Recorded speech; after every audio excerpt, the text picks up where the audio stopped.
Hello! Welcome! How do you do today? Welcome forth unto stream. What up? How's it going? How's everyone doing today? Do. Hiya!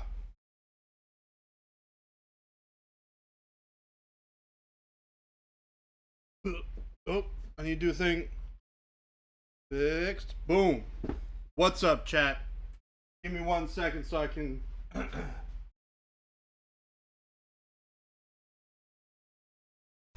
Alright, we're gonna paint some models today, chat. Jason will be here momentarily. Let me actually put this on singular. There we go. Y'all can see what's going on over here. I got some Shatterpoint. Today we're gonna paint Asajj, I think. I don't really feel like painting Kalani today. So we're gonna paint Asajj. Means I need to remove this here base.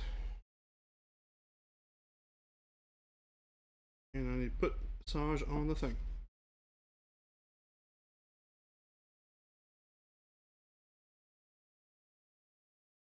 Yep. Oh god.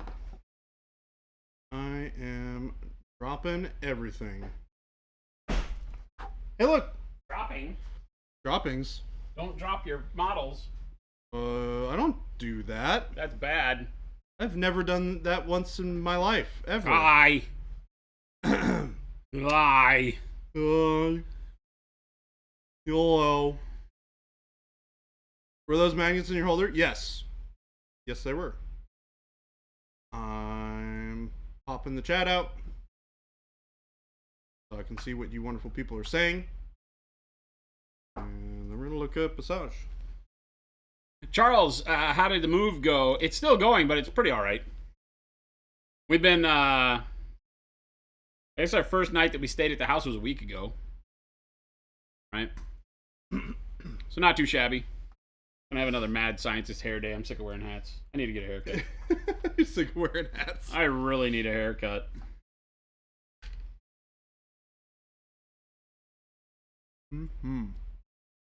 You're surprised there are still brushes left on day 3? I mean, there's not very many of them left. There's not a lot left. Tables sold out in 4.5 hours. Yeah, it did not take long. Which is stupid, by the way. Just gonna lay it out there. That's pretty stupid. What's up, Tim? What's up, Mo? Paint Liquor, how's it going? Welcome to the club again. Welcome back.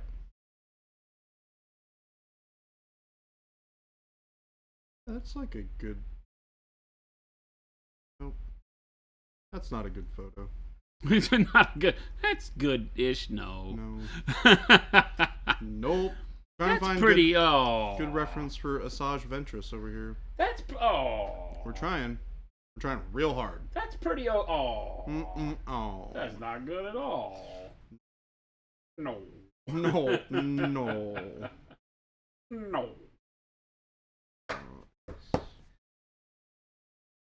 Daddy needs. What does Daddy need today? Or eat food? No.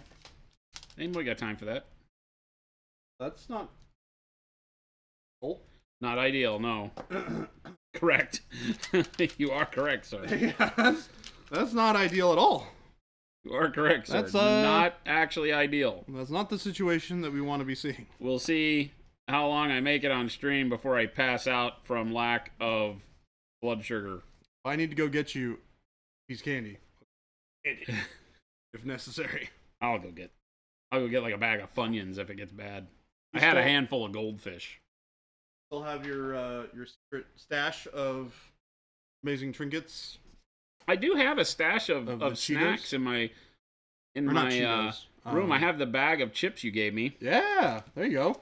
It's a lot of salt, and like I had a handful of goldfish. It's just like too much. Like that can't be lunch, because then you get all salinated, and I'm not a merfolk. Well, I have that, and I refilled it, and I've already drank half of it just from the goldfish. I don't know what he's doing over there, Chad. Drink of water. You haven't eaten in weeks? When you're expecting new paints to quench your thirst? Player J, you are the biggest liar in the history of lying. Ooh. You know what would be fun to use? What would be fun to use on that model? Ultramarine. Damn it, did you steal my Ultramarine? You do, you stole it. It's over there. Is it? Where? This? No, right in front of you. This? Stole my paints. Those aren't supposed to be over there. You handed them to me. Never.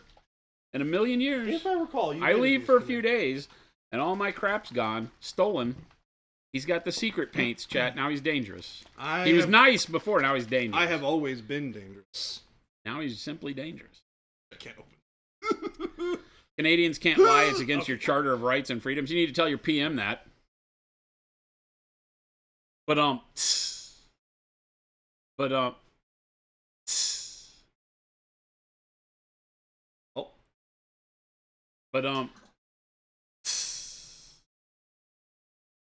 Player J's like, hey, oh, wait a minute.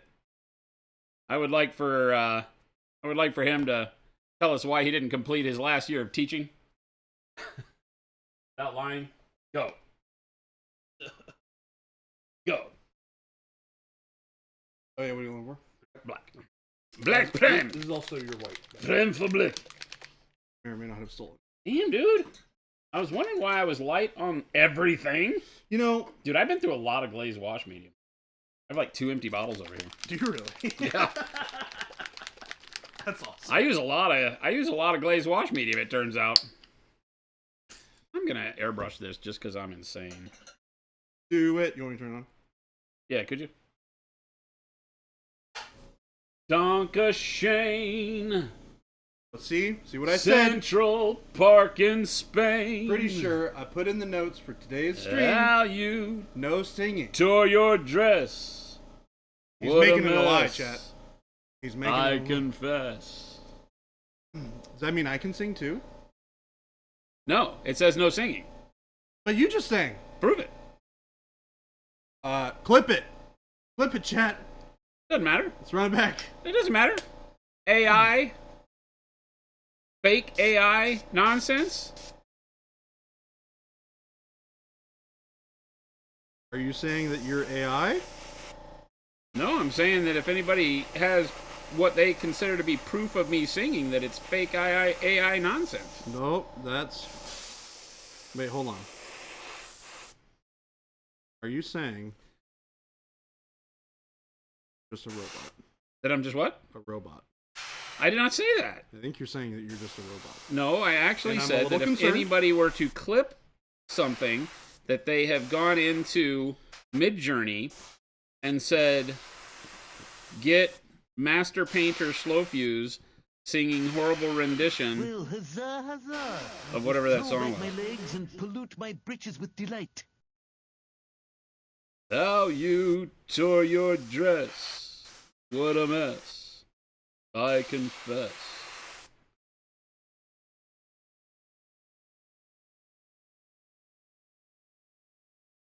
Not sure how you feel about AI bringing singers back from the dead. I'm not sure I feel that AI is a useful tool at all whatsoever. I feel like if you can't work for it on your own, then do you really deserve any reward? I think we're setting really horrible precedents with some of this AI crap. People are hitting us up all the time trying to sell us all this AI. Don't write your website. Let AI do it for you. Like, or we don't write your ads. Let AI do it for you. I'm like, why? We don't want our ads to tell people to eat rocks. Like, why? Going on? AI Therapy Thursday all over again. Exactly, right? Wadtomaton says, I am definitely a robot. Whoa, whoa, whoa. Who's this Wadtomaton person? A robot. There are no Wadtomatons here. I mean, it's in his name. I know of this Wad Tomato N person. It's Tomaton. Tomaton is a synonym for robot. You know what Quad tomato is a synonym for? Delicious spaghetti. Oh, wait. Tomatoes. Is the answer Jesus? I am a cybernetic organism.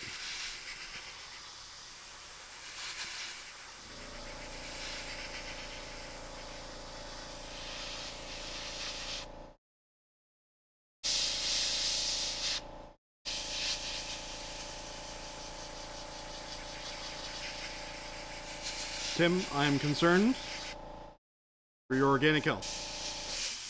Huh? He says he's a cybernetic organism. Who is Wad? Tim. Tim's a cybernetic organism? That is what he says. He wishes. I am Tomato Jesus, yes. Tomato Jesus. Have you let Tomato Jesus into your life yet? Yes. Obviously we have. The answer is yes. He's right here in chat. He is, in fact, right here.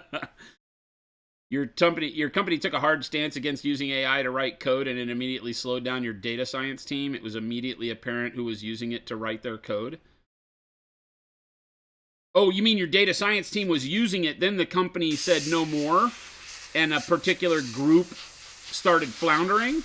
Interesting. That's really interesting. Interesting. Let's weed out all these folks trying to...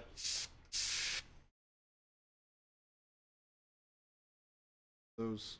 AI is a very interesting conversation. I feel like it's all over the place. I feel like it has some pros and cons. I feel like I'm not well versed enough in all of the possibilities, but there's a lot of things I don't think we need to be that lazy about. True.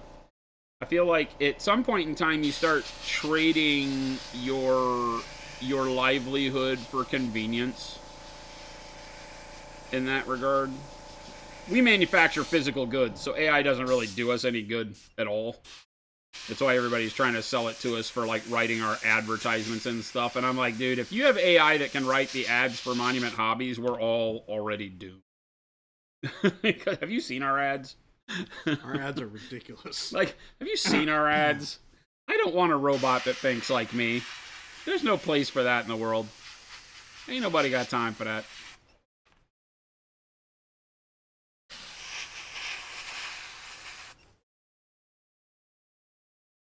Your cybersecurity officer didn't realize they were essentially putting your company's data into ChatGPT bots database. Isn't that horrible, dude? They were just like, hey, check this out. We can get paid for nothing. Or they can get paid to edit code because it just comes back with a wall of code and then they just have to go, it takes care of all of the foundational stuff. Nemriel, thank you for the resub. Hello. Welcome back. How are we doing? Let me make sure that it hasn't reset the audio to the monitor. No, it's fine. Look at that. Audio to the monitor. Singing. What? No one needs a robot like me. Well, What we need is an army of robots and things like Throw you. back my legs They'll solve all the and world's pollute my britches problems. with delight. So, Siobhan, an army of robots like you would solve the world's problems by eliminating the things that cause problems. Which is a problem. Uh-oh. It was writing code in Python to pull reports out of your REST API. In Python? Tomato Jesus probably already exists. Well, it's like the flying spaghetti monster. Wouldn't that be like Tomato Jesus in some regard? All right. So we're over here. We're painting Sage Ventress from start to finish. Maybe not in one stream, maybe in two. We'll find out. He's kind of straightforward. There's not a whole lot of stuff going on this model. Like blue dress, like bright gray blue skin, some like silver stuff, some lightsabers. You can do that in a stream. Dude, she's already blue. What the heck? Yeah, painted her blue. I just now put primer on the base here, and Yeah. you're already. She's done. Yeah, mixed a little bit of the How am I supposed to compete with such power, chat? You're not. I am victorious all the time. I cannot compete with such power. The Because FSM is God? Tomato God. My camera's not on because I'm doing secret stuff. You guys don't get to watch me. What are you doing? Jacob's just loitering. Jacob just comes in here and loiters. He doesn't even want the microphone. Nope. It should be, if you want to come in here and partake in the chair, you have to wear the microphone. You have to wear the mic. You have to go over there and get it. I'll turn it on. No, I don't want the mic. You said you were doing secret. No, you don't get to not be in here without a microphone. That's not how this works. You have to take a mic and you have to talk. Well, you can wait till you're done eating. Yeah, we don't want your. I don't want the ASMR. Yeah. The Jacob ASMR sandwich. Peter, what do you got today? Hot Pockets? No, he's got a Jimmy Dean breakfast sandwiches. A breakfast sandwich? Yeah. They're good. They're pretty delightful. I like them. Gosh. I like them. You can blame me. I like the breakfast sandwiches. But yeah, we were starting with a little bit of the ultramarine, and then we mixed in a little bit of dark gray blue and a touch of black. And we're gonna probably use those colors. What is her normal color? Is her color blue? Yeah, it's a little darker than this. Mm-hmm. But I like it to. I mean, I like to paint bright generally, anyways. But I'm gonna darken this a lot from what it is now. Cool. I'm kind of like almost setting the like final highlights, and then I'm gonna glaze it all back down. I think because I want it to be like nice and smooth. So I'm gonna start with the highlights, and then I'm just gonna glaze all the darker colors over it. Paint Liquor, I know where you live. I will find you, and I will hurt you. And I think the idea of glazing your dark colors over your brighter colors is a cool way to quickly get like a nice smooth blend. Because generally glazing brighter colors over dark colors doesn't really work as well. It's harder to get like a nice smooth transition that way.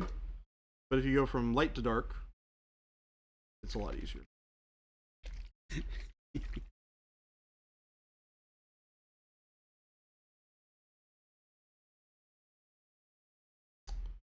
So we're just going back in with highlights of the ultramarine.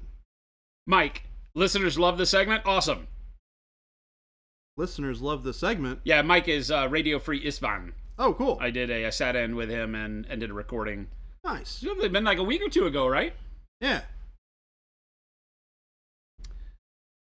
If you do not know Radio Free Istvan, if you're into the Horus Heresy, you should check it out. Great podcast, great guys, a lot of good hobby and gaming and lore content for said heresy, for heretics. Yep, like me.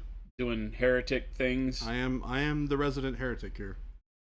Heretics being hereticky. Freaking guys. Freaking guys. Damn heretics. Can't live with them, can't live without them. Can't live with them?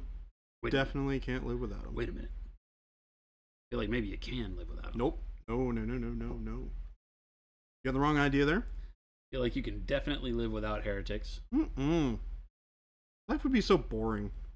Life would be boring without some heresy. Yep.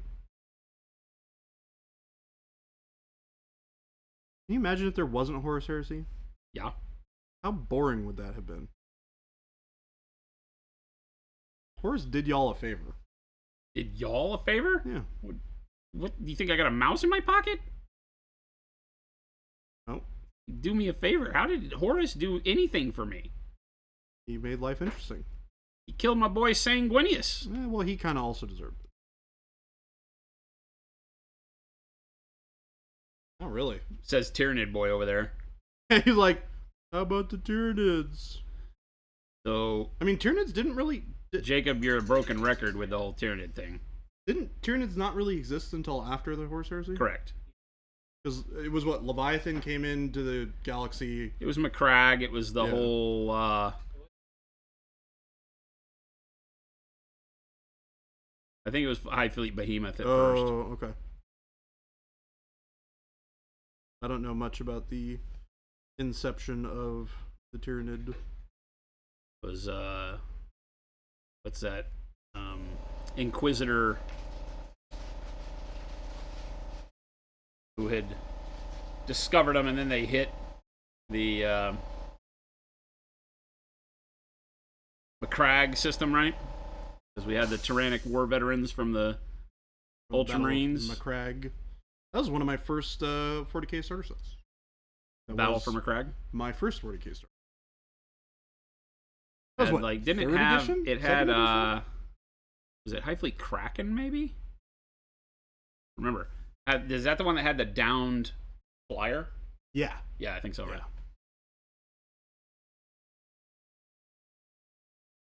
I can't even remember what edition it was. It was an old edition. That came out forever ago. Heretics make a squishy sound when they explode from bolter fire. Yes. Scrumbly Dumpus says, "Ooh-wee." Does anybody remember what edition Battle for McCrag was? Dower. It was either fourth. I think it was fourth, right? Battle for McCrag, third or fourth. Do you need a fixed mic over by the chairs? Yeah, we're working on all that. We actually have a big plan for the studio, production desk, and all that stuff. I need to sit down with Gabe and Christopher and get the product listing worked through. I think we have a start. Gabe put together some stuff. We're going to do Shure microphones, one for each chair, one for over at the production desk for Jen. We got to get all that figured out.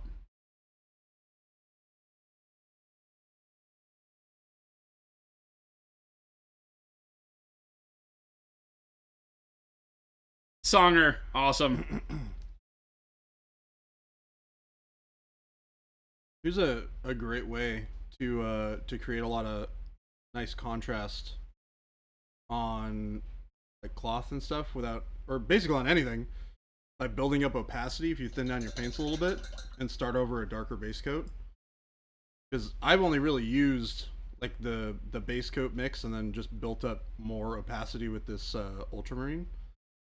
And like, I probably could leave this and it would be mostly good. Ultramarine's an amazing color, by the way. It is, yeah. Got this beautiful hue to it. Turns out we know how to make paint. Mm-hmm. Ultramarine's usually a color that's a little feisty to deal with, which is why there hasn't been one in the line yet. Mike says, I just can't figure out how to make the face blends look smooth and not chunky. I noticed you said you were doing some practicing, right?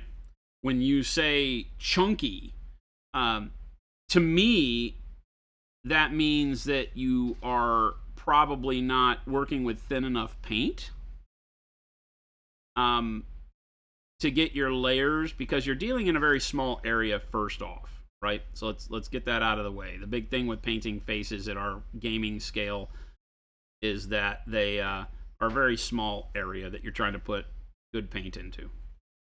So with that in mind, you know, you've got to figure out how to get those colors in to make sure the blends look right in a small area. And the best way to do that is with thin paint.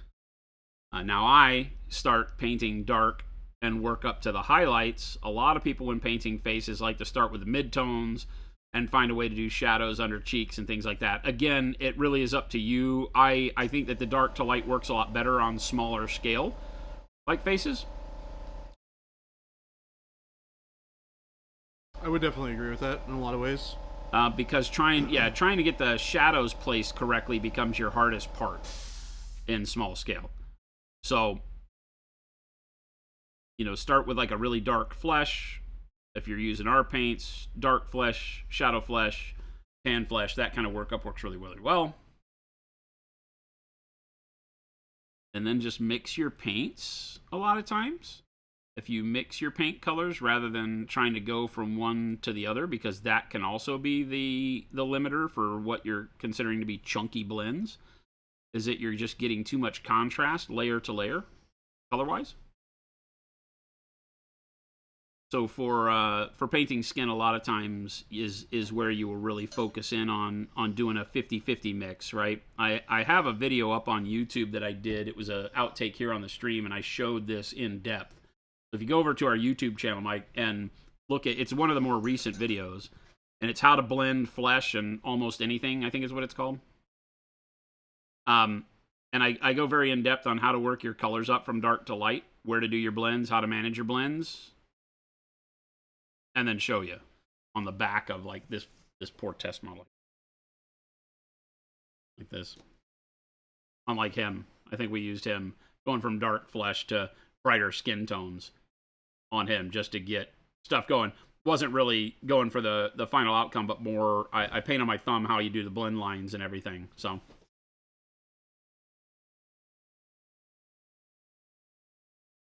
You got the mic over there? Who? Jacob? It's up here. You don't want it? He thinks he can sit in here and partake of the comfy chair without talking on the microphone.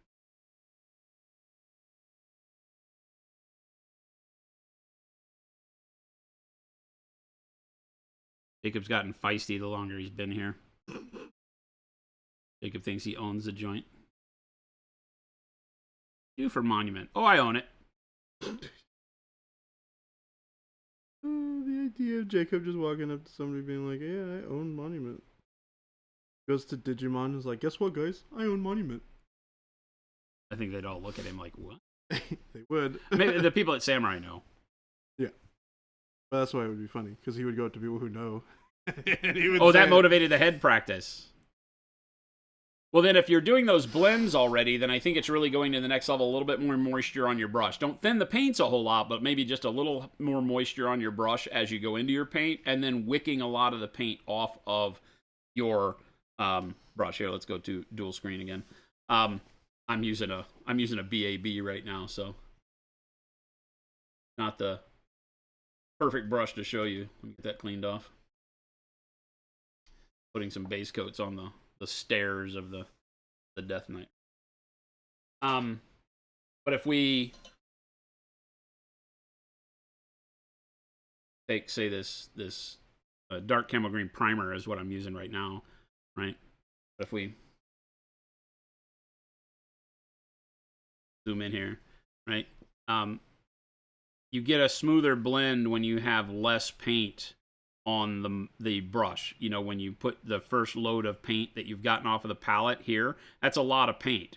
So if you then try to come in and blend another color onto that, you're going to have a lot of color you're fighting. Whereas you notice that as the brush runs out of color down here, it starts to feather more. It doesn't give complete coverage.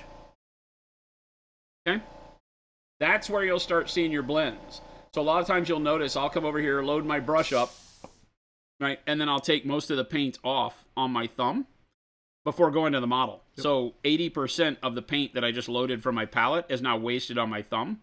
But the reality is that lets me then come over to the model and feather that on top like I need to. I still get color. It's just not going to be complete coverage color. Depending on how wet your brush is will determine the opacity of the color, but the fact that it's not just completely loaded on the brush will make sure that it can't get like into recesses here, right? I'm being able to use it to just kind of dry brush effect because I just don't have a ton of paint on there. If I did this same brush stroke with a brush loaded with paint, it would get into all the deep spots because you would unload more color every time you touch the brush to the model, right? So there's a lot of factors in painting anything, not just faces.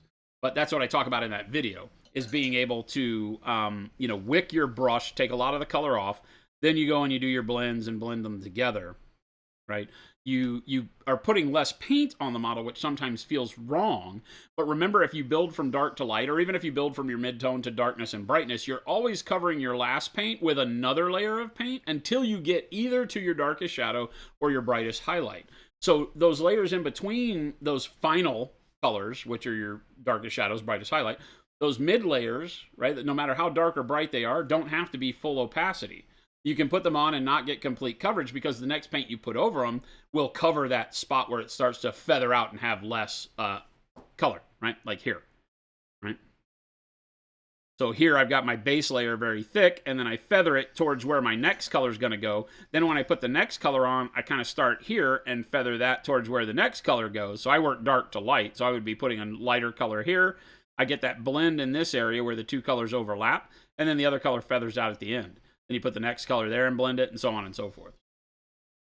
That's really the way that you get smooth blends, without having to like wet blend and techniques like that. We're doing silly things like what I'm doing, kind of like a riff on wet blend. It's like applying paint and then feathering it out with a damp brush. Yeah, you can put paint on there and then basically just use water to feather out the edges. Yep. As long as you're pretty quick. Yeah. You definitely have to. It takes a little bit of practice to get to the point where you intrinsically know like the fluidity and dryness of both the brush and also the paint that you're trying to work from putting it on. Hey, Rancid. You can do cool stuff. You can go with a slightly darker color around, a little bit of the black to dark gray blue. Blaze that in, and that's probably gonna be it for the bulk of the dress. We'll probably do a little bit of highlights because. Other than that, unlearn your bad habits from the last 20 years. That's tough, right? bad habits are hard to break. As you paint, a lot of times, you know, in our hobby, it's only recently in like the last 5-6 years that you've had a good amount of content you could go to reliably, and get consistent feedback, to see how to paint, for our particular hobby, right? Small scale, three-dimensional objects. It's not something that has a corollary to many other art forms, right? Canvas painting will teach you some stuff, but not everything, and it will teach you some bad habits when painting three-dimensional objects. So when we get in and we start doing the hobby over the past 5 years and you get more content, and now in the last 2-3 years as Patreons have really come on the rise and you can get whatever kind of content you want, it's funny to see like, oh, that's how they do that. But over the course of, like you said, like past 20 years, you've been teaching yourself just to get things done, and now you have these habits, right, that don't work as well as new things you're learning. And it is sometimes hard to break yourself of the fact that, you know, you pound the brush really hard on the model or something like that to get base coats on, and if you just lighten your touch a little bit, you'll get much better blends, things like that.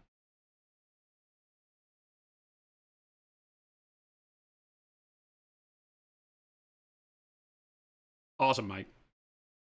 Yeah, the whole point of us doing this and spending a lot of time on individual models is that each stage of a model is somewhat different. Whether it's a different material you're painting, a different technique you're using, airbrush, no airbrush, different types of brush strokes, the whole nine. To complete a model is a lot of techniques and a lot of tools being used. And so being able to work from start to finish on a model, I think, helps a lot, depending on when you tune in, when you see it, but you get the opportunity to see everything that takes place.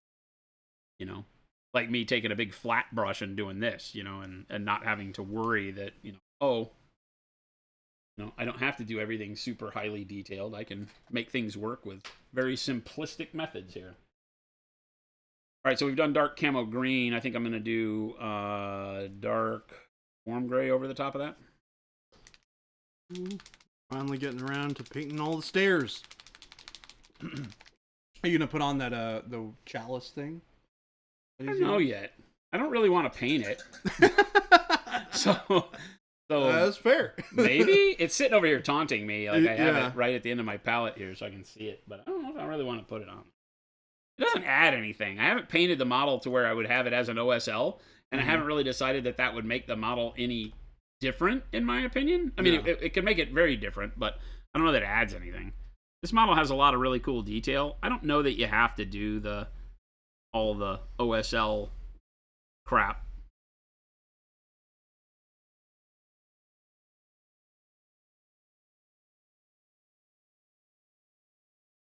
I like when a model doesn't need a whole bunch of effects to really pull off the look you're going for.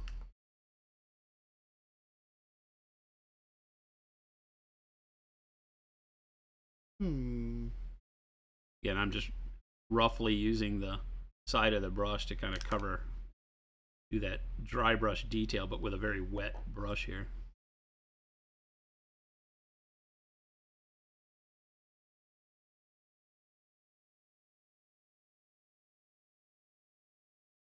I really like dark warm gray and the dark camo green. I used the primer in this case just because it was sitting here. Because they give you a really, really similar value and almost look like they replace one another until you get the lighter colors on there, because that green will give us just enough of kind of a mossy feel to sit in with all the rest of the green on this model. I got a lot of green going on him. Are you done with the airbrush? Oh, yeah. Sorry. I'll go turn it off. Sorry, yeah, if you don't want to listen to that. Probably not. I don't want to listen to it.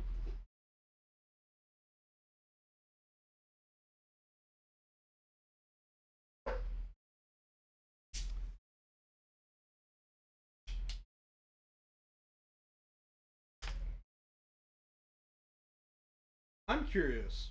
This is a totally out of the blue question. I see what you did there, blue. Hey, and this is for the chat as well, and for Jacob. Do you have a preference between drinking a soda from a can, like Or from the fountain? or from a bottle, plastic? I have the same preference. I don't know. Or from a glass bottle. Glass bottle, I think, is the most superior. I don't know. Ever given any thought? No, because I don't drink a ton of soda, and that's kind of where that comes into play the most.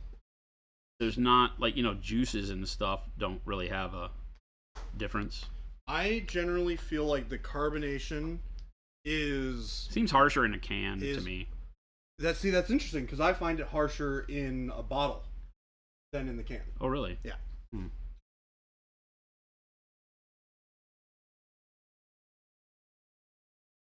Glass bottle is the best, I feel, because the carbonation feels very light in those. But like generally, if I get it in a bottle like this, one of these, I'll pour it out into like a cup and I'll drink, like preferably over ice, and that makes it much for me. Because I'm weird and I have preferences. How dare you? Yep, I'm one of those weirdos that has preferences. You and your preferences. Nobody else in the world has preferences. I know. Very, very few. Very, very few people Nobody. are brave enough in today's world to have preferences. Yep.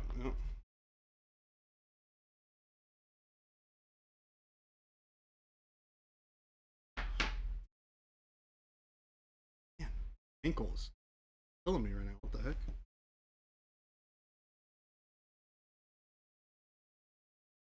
Done something. Not sure what that something is.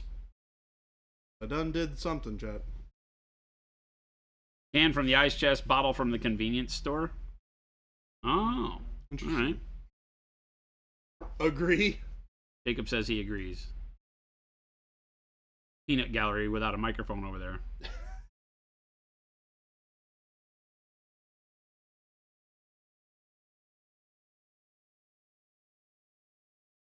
Excited for tonight, Jacob? Right on.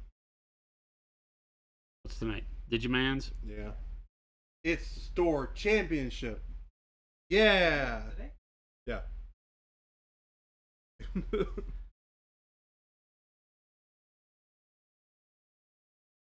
remember they did 2 back-to-back? Because they forgot about one or something? Also, yes. Which is lame.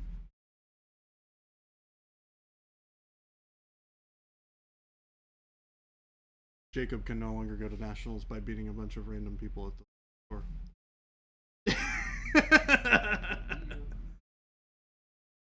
Was to win one?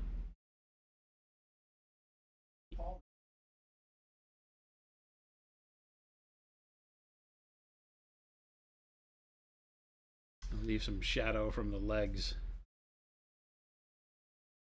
Back. Oh. Probably.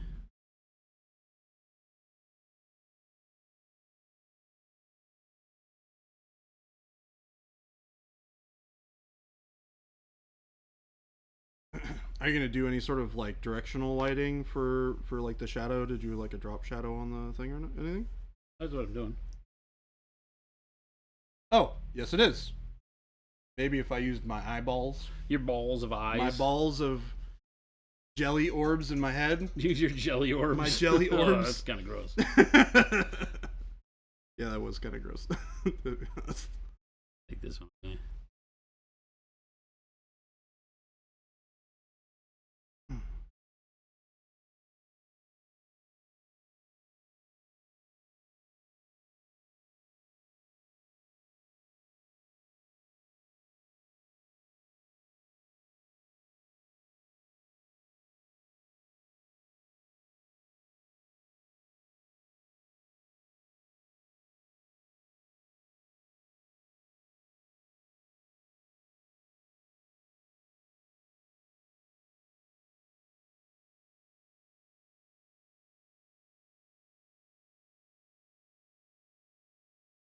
You have something interesting to share? Your buddy buys storage lockers, and the storage locker you just bought had these items: expensive mountain bike, 2 jackets, 2 bags. 1 bag contained a tablet with Kali Linux on it.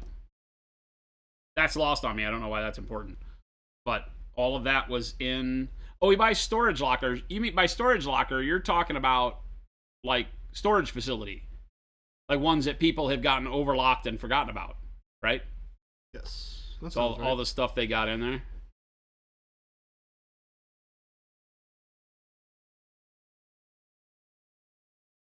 there. Gabe says, Jacob, get back to work. Yep.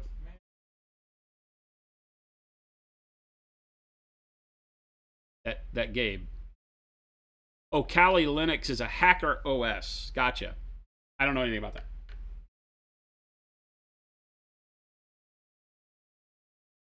Mo says, chat chosen signature series. We talked about how fun that would be, but how do I pay the royalties? They just go to me? Yes. I mean, I'm okay with that. I pay myself And then you pay 10% of every bottle sold. Gabe says, I'll take them.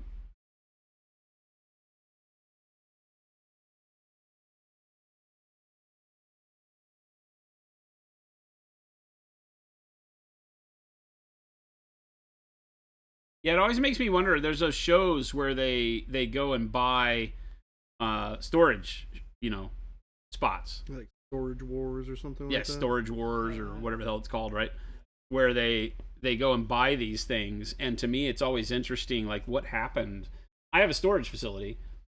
I rent a space. Mm-hmm. And I can definitely see how you get tired of renting it and don't have any space for it. So you just like, there's nothing in there I want. Yep. So you might actively just be like, screw it, I'm leaving all this crap here, because it basically becomes a trash can for you. But that would be an active approach, and nothing in there is worth anything at all. Or if it is, it's, it's only the interest of like opening boxes of random crap that has any value, right? Yep. But then you have stuff like this where it's like very expensive stuff. So I get like people might pass away, and the That storage happens locker for sure. wasn't Yeah. kept. Nobody had track to date. record of, and so the Yeah. estate forgot about it, and so there's just this thing sitting out there nobody knows, and it might have like family heirlooms and all that stuff they find. So that part I understand. Yeah. So I guess maybe that's more common than I'm giving it credit for. But I think also there's a lot of stuff that maybe didn't have value before, but now has value as a result of time having moved on. T. Schmidt, what's going on? Right? Like, I'm thinking like Pokemon cards, Magic cards, stuff like that. Like old comic books. I found like $9,000 worth of Magic cards last time we went and went to the storage facility. Yep. Turned around and sold them for like $6,500. Yep. Was like, oh, I thought I sold all my Magic cards. Oh, look, dual lands. What a wonderful find.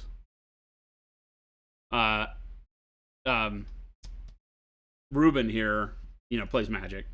And so I said, I found these Magic cards. I was like, I got dual lands. I know they're worth something. And he was like, oh, I'll buy those from you. And I was like, all right, well, make me an offer. I don't know what they're worth. I'll check it out. And he goes, oh, I don't know if I can afford it if you're going to go look what they're worth. And I was like, well, here's the deal. You go figure out what they're worth. You make me a reasonable offer, and we'll do it. And he came back and bought like 2 cards, I think, from me. because the dual lands were so excessively overpriced Yeah. at the time. Pretty sure they still are. So I sold them Just out. stupid. I sold them out. It's one We of the redid reasons- our backyard or our front yard with those damn Magic cards. Funny. And then we moved. Yeah, it's like, and then you moved. I better get my money back. Well, ideally, that increases the value of your property, right? One would like to Something think so. that. Yeah. But all we're doing is rolling all that money into the new house Oh, so that we can afford it. if it's a better place, it's not necessarily Paint Liquor, bad. I would regret what instantly? The chat signature series? Punisher says you send all the royalties to your favorite chatter, and then I'll disperse them to others as I see fit. So there's a flawed logic train going on here, Punisher, and I'm gonna have to lay it out for you because I don't feel like you're seeing things clearly. You might have knocked your head today or something. I don't know. I hope you're doing okay. First off, I want to make sure that you understand that your well-being is my top priority and concern. Second priority is making sure you're not having false expectations. And false expectation number one there is that, number one, I would send all of the royalties to any one chatter. And that number two, by saying favorite chatter, and then in the next sentence saying, and then you'll do whatever you deem fit with them, correlates that you must be favorite chatter. And I think I'm not ready to pick my favorite child right now. I feel like that could get me in trouble if I say who's my favorite chatter. Now, this is got something going, and this isn't ever going to happen, chat. So we're in an alternate dimension having a conversation right now.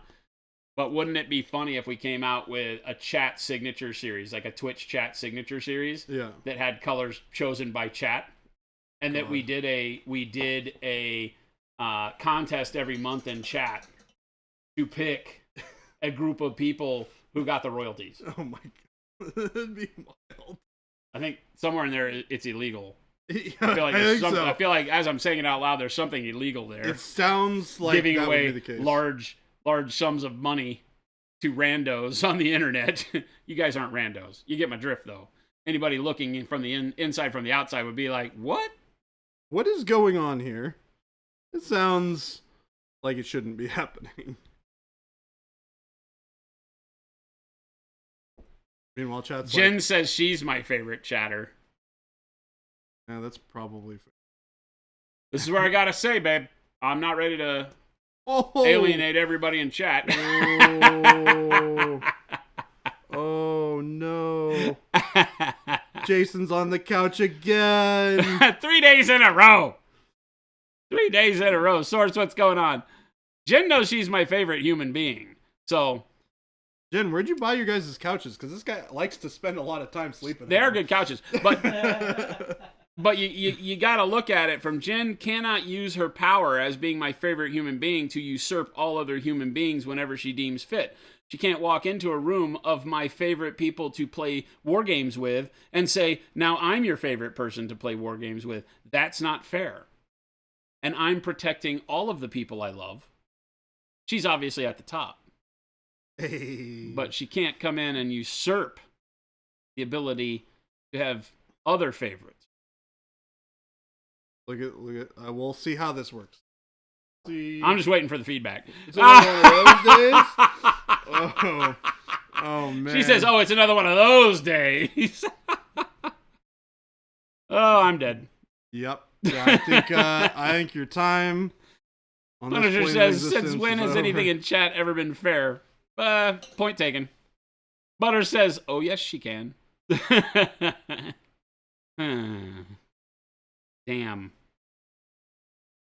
Damn. The privilege of favorite person on the planet to be able to do those things. Mike says, "Lawyer rubbing forehead." Like this gets complicated. Source says, "I'm just checking into this stream daily, hoping to see some bat wings being painted so you can steal some tips. Wink, wink, nudge, nudge." Bat wings? Bat wings? Like demonic wings? Or actually painting a bat? Because I know... Well, that's not true. We do have, like, bats someplace. You do, yeah. We have Vargeists or whatever they're called, and we got... Don't you have We got what's her the nuts. bat bats? We got what's or nuts that all I really did was dry brush the body and then started on the red armor, but I haven't really done. Oh, we did do like the fingers and stuff on the wings because we were supposed to really just do her quick. She wasn't meant to be any kind of focus. Anything else with bat wings? Probably some little demons. I know I just found a bunch. There's like 1 million models. Oh, I haven't told everybody at the office. Oh? So like a week ago, I brought a bunch of boxes here filled with miniatures, and the idea was that I was going to put them out in the gaming lounge and just say, go for it. Oh. Right? Cool. I haven't done that yet. I was So, like, but there's a bunch of models in there. Oh, you're painting Cursed City. Gotcha.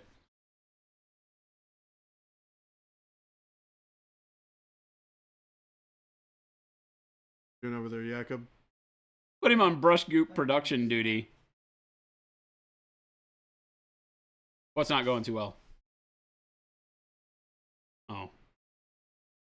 It's the first box you're painting ever, like the whole box front to back source?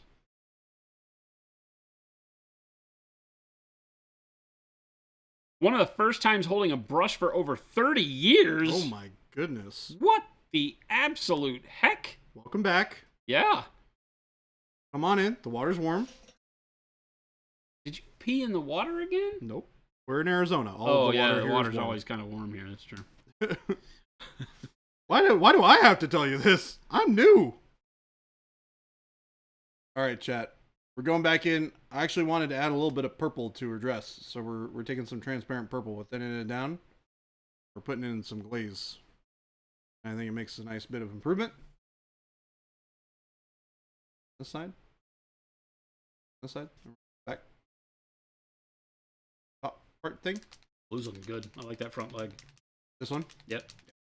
The purple helps a lot. It was a little too blue.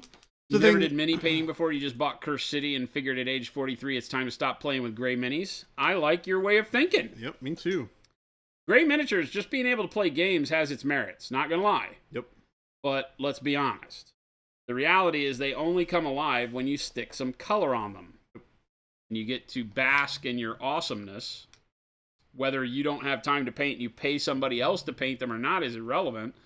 You do you. The mission, whatever. But the hobby is so much better with painted miniatures. Yep.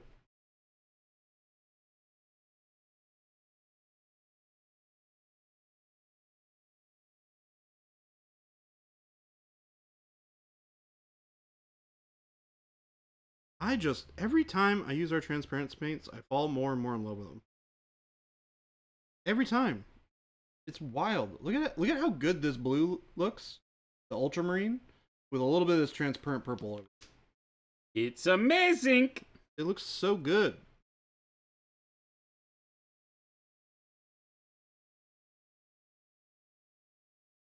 Some people start off crawling. Source hands GW $200 and says, I got this. Hold my beer. Holding my beer. Well, it sounds like he's at least been playing the game, so said he was just gonna quit having gray miniatures. So I spent a long part of my time in this hobby not having painted miniatures. And it took many years before I got to the point where I was like, you know what? I'm going to have fully painted armies now. I'm done. I'm done with this whole, you'll get to it eventually. Blah, blah, blah, blah, blah, blah, blah, blah, blah, blah, blah, blah. Which I'm sure many of you are familiar with, because it's not an uncommon thing. definitely not. But I'm very happy now that I've started getting to the point where, I've taught myself how to paint fast. Because that's, it really is its own skill set in such a weird way. It's informed by a lot of other knowledge that you build up on, how to use your brush and brush control and stuff like that. But you got to approach it from a different perspective. Yeah, look at that. That's the back without the purple on it. That's the front with the purple. Yeah, I love it. Ultramarine's perfect blue for that too. Yeah, absolutely. Because the addition of the purple is just so natural with Ultramarine.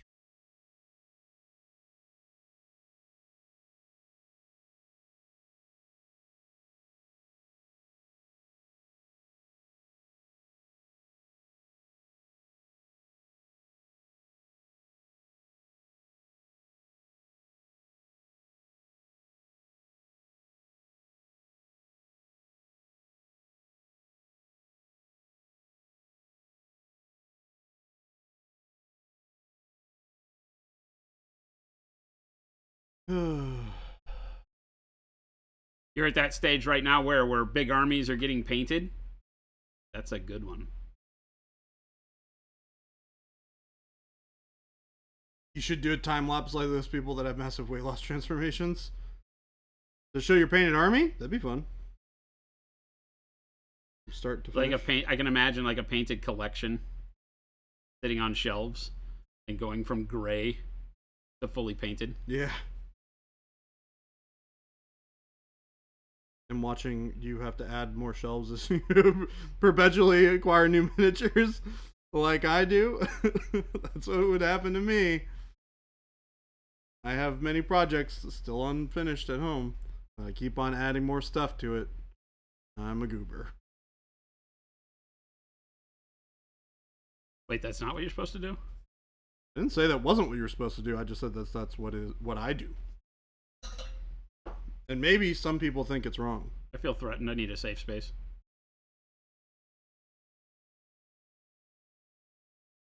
Why are you so threatened? There's no need for you to be feeling threatened here. I'm in this photo and don't like it. You're in this photo and don't like it? Why, do you also buy lots of minis? I would rather not comment publicly. I haven't bought a lot of minis lately. Oh, I certainly have. The last mini I got, honest to God, was free. That's a pretty good deal. It's that one for sub. Well, I say free. It's the one that you get for subbing to Warhammer Plus. Well, is that free? That Terminator one. Is that free? Oh, that's a cool model though. I have that guy.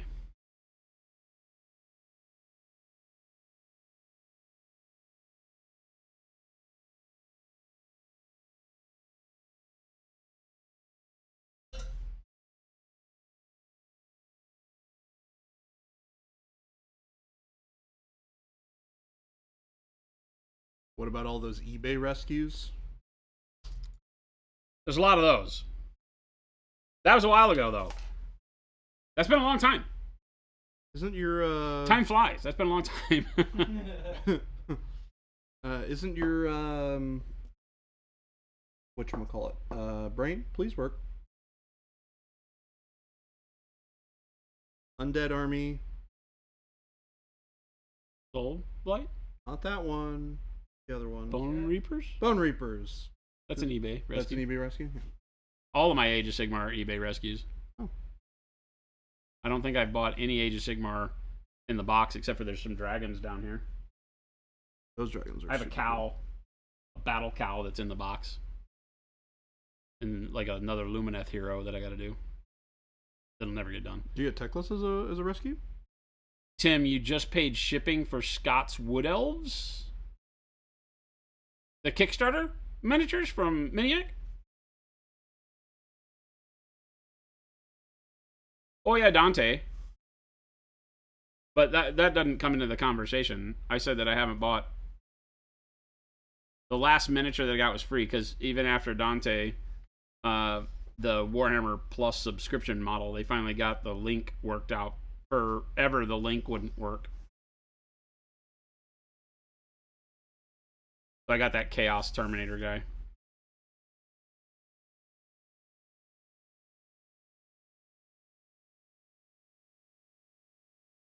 Songer, you just got the Rivenstone update from from Broken Anvil. That's where Jordan used to work. You can blame Jordan. No. You can't. T. Schmidt, what about the Death Knight? What about him? Are you asking whether or not I paid for this model? No, I didn't. I have to be honest, I cannot tell a lie. I did not pay for this model. I did, however, reduce stock by 1 when I grabbed the box.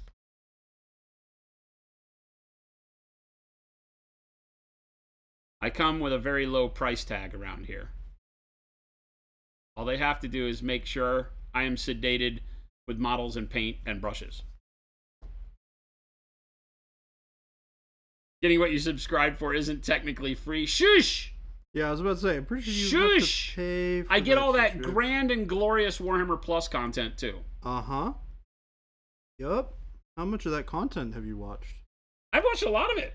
Okay, then you've gotten the value out of it. It was like Then $120. I would say. Did you get $120 out of it? Let's think about this.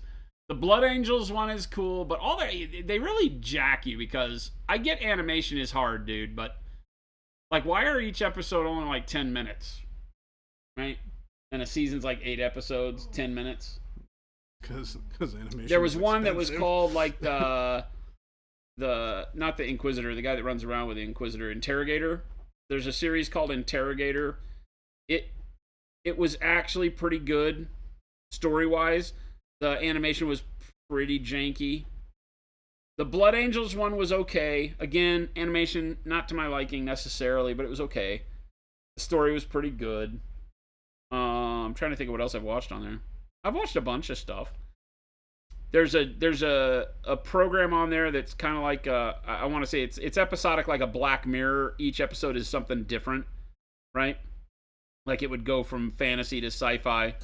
There was one about the Sisters of Battle and the sainthood, like where almost like a Celestine type thing. Mm-hmm. She just pops up in moments of need. Interesting. From the bodies of sisters at the epicenter of whatever's going on. Is that a thing? I don't know. Oh, maybe. Okay. It must be. Well, that's cool. It is now. Because it went through this whole history of these sisters that are in like these Cool. grave circumstances. This was against like chaos cultists raiding this planet. And the last like 2 or 3 sisters that were in this cathedral are standing their ground at the tomb of this martyr. And one of them gets infused with the saint and goes on a killing rampage. I mean, that's Iron cool. Within, I don't know that I've watched yet. Hammer and Bolter, that's what it is, yeah. Hammer and Bolter is the episodic one. It's just kind of rando stuff. You got the Elden Ring set, the Squidmar set, the Stormlight set, and one other you can't remember. What, of models?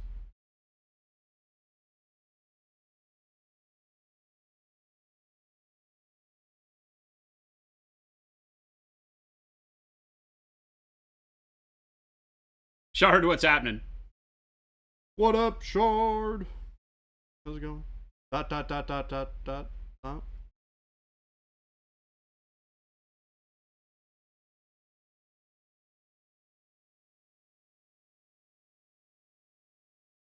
Yeah, all the journeyman and pretty soon the minework stuff that we're going to be painting on stream and such are great because these will be the models that we take to shows and we're able to show off Pro Acryl on amazing models.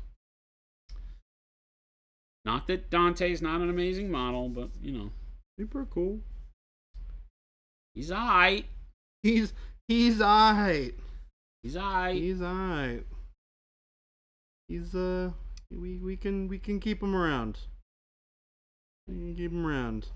I don't know. Like what I the deal almost is. want to go with like faded green on the base, but I think I'm getting into way too much green.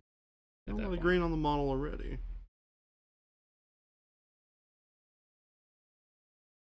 I would normally do a lot more brown on the stone, but it looks like he's inside of a castle, so there wouldn't be a lot of brown on the. Depends on how old and messed up the. It has a roof. He's got a glass of wine. I assume it has a roof. I mean, I know. you never know. I'm getting a little crazy over here. You never know. Getting a little crazy. All right, I think Making silly assumptions. this dress is in a place. Pretty much call it done. Mix a little bit of warm flesh in for the highlights. Yeah, I think we're gonna work on the skin next. I have no idea what colors we're gonna use for it, so I'm gonna brain myself up a little bit, figure it out. Because we want not like a weird kind of pale purpley skin. You don't think Warhammer Plus was worth the money yet, Mo? Yeah, I'm with you. I don't think I'd back it again. I was interested to see. I was hoping we'd get something from the guy that did Astartes. And if he's had anything to do with any of those, it's not up to caliber. Right? I wouldn't be, because he's working for them now, right? Supposedly. mean, I feel like he probably worked on the Leviathan 10th edition video that they did, cinematic. Maybe. It's like pretty similar. But I imagine it's more than just him working on it now alone. So it would make sense if the style changed a little bit because it's not just.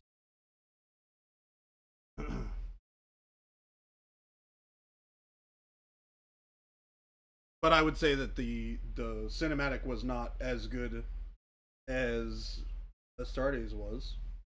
But Astartes is awesome. What a great bit of storytelling. Yeah. Visual storytelling. It's the only way to put it. He did what GW has never been able to do. True. And now you're seeing, I believe, there may be something we have yet to see yet, so this is all just speculative. But I believe that you will see nothing of that caliber come from him at GW. Because I think that he will be underneath the thumb of art directors who are the reason why GW has never been able to do that. Yep. You can hire talent, but if you can't get out of your own way as a talent director, you will never see anything gained from that talent. That's the part strongly that sucks. agree. Right?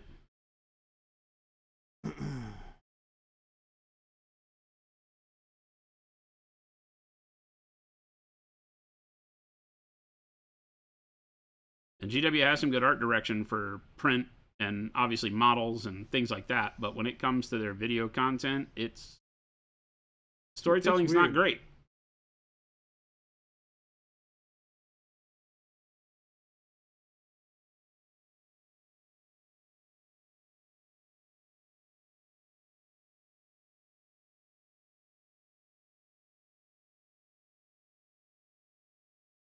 Is the Cavill stuff? No, it's Amazon, right? That's concerning in and of itself. I think Amazon picked it up. That's what he was saying when he congratulated and was thanking the people involved to make his dream come true, is getting it off to Amazon and all that. So I don't think that it'll get put behind the paywall of Warhammer Plus. Oh no. That's going to be on Prime for sure. Yeah, but it could be Amazon Prime. It could be some sort of paywall, obviously. Prime Video. Can you, if you don't have a Prime account, can you even get Amazon Prime? That's a good question. I've always had an Amazon Prime account. So have I. I've never for even decades.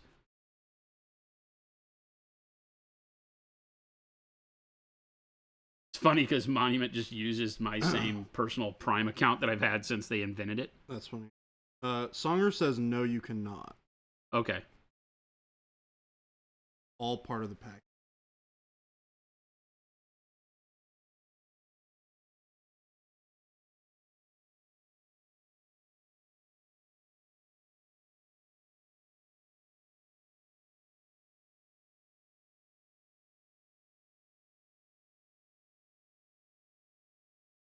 Yeah, Astartes just nailed it. They had Space Marines as Space Marines. They made them feel like Space Marines amongst non-Space Marines without being too cartoony.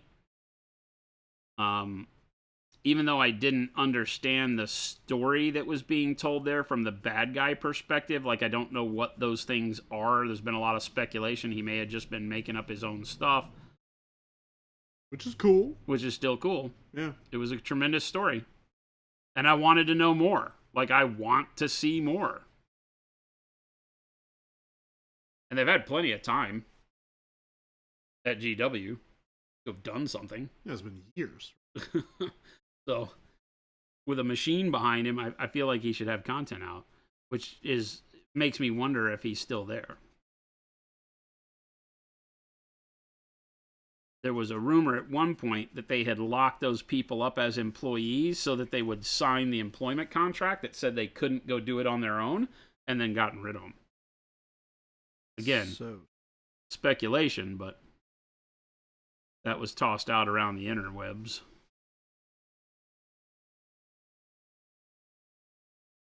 I really hope that. Yeah, you'd like to believe that's not the case, but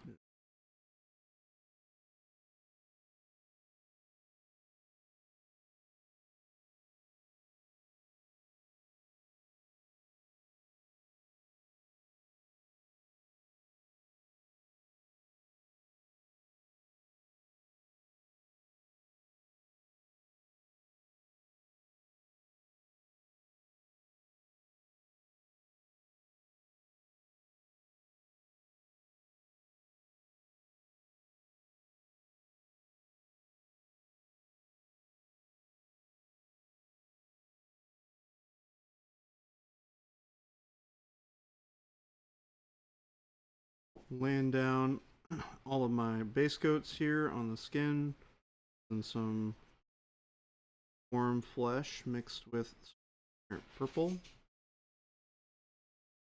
Weird. what was that, Jacob? Yeah, that's Oh. Jacob. I thought I heard you leaving. Me? I'm like, I'm not going anywhere. No, I heard the door, and I was like, is that Jacob? But it wasn't the door. No, it's just keys. Just the keys. Out of here. See ya.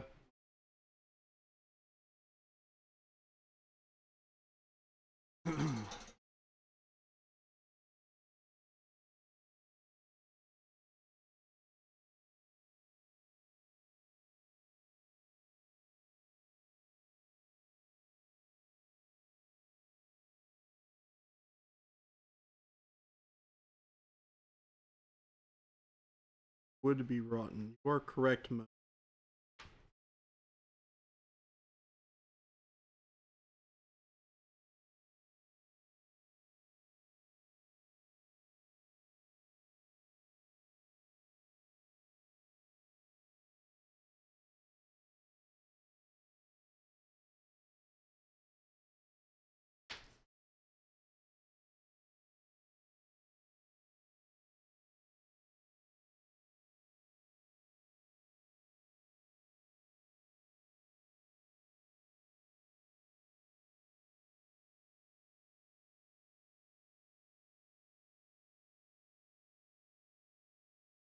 Monument Chat signature series could be 3 bottles of hot pink, one brighter than the next, and 3 bottles of different plaid. So, not sure you know how paint works. Plaid is not an option. Plaid's rough. That video you've seen on the internet is a lie.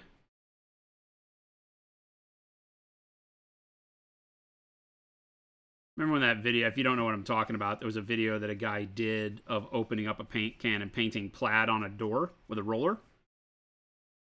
And initially when it came out, you want to have more faith in humanity, at least I do. There were some people in the comments that were literally like, I need to get this, where can I get this?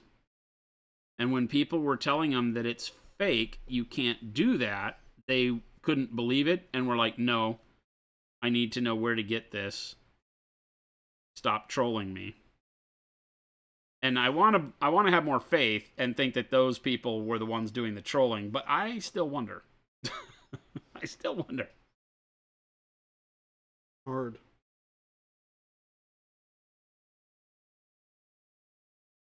Hard to know sometimes.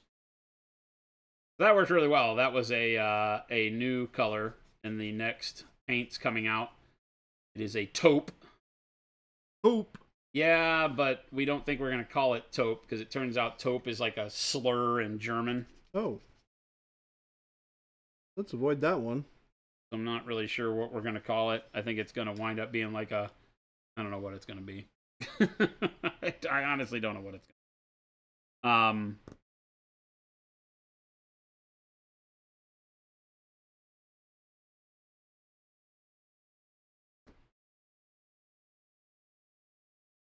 What were you using that color for? Was that the A quick highlight. quick highlight on the stone? Yeah. A quick highlight.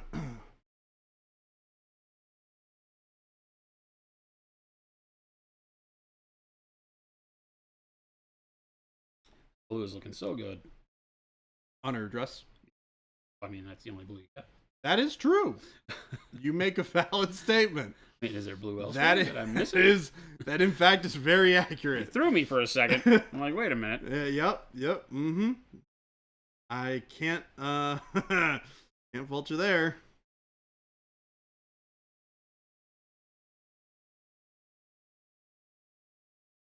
What would a day be like on stream without me making some goofball remark?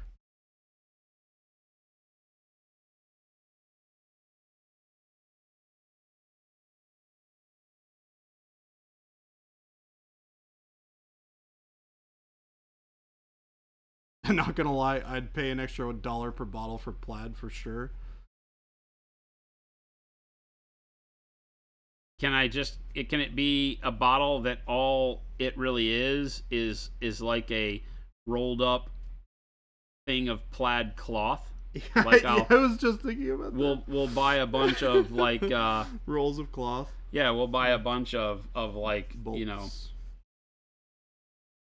grunge hipster lumberjack shirts.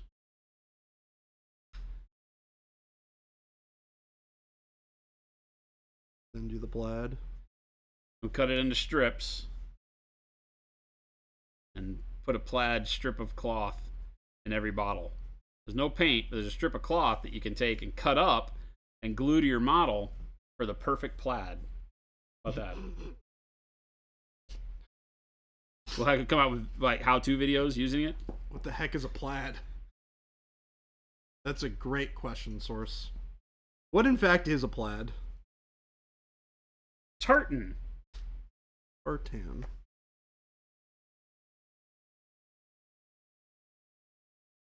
Develop it. Science that stuff. There's a good chance you'd pay for that gag just for the hell of it, too. That'd be a good one.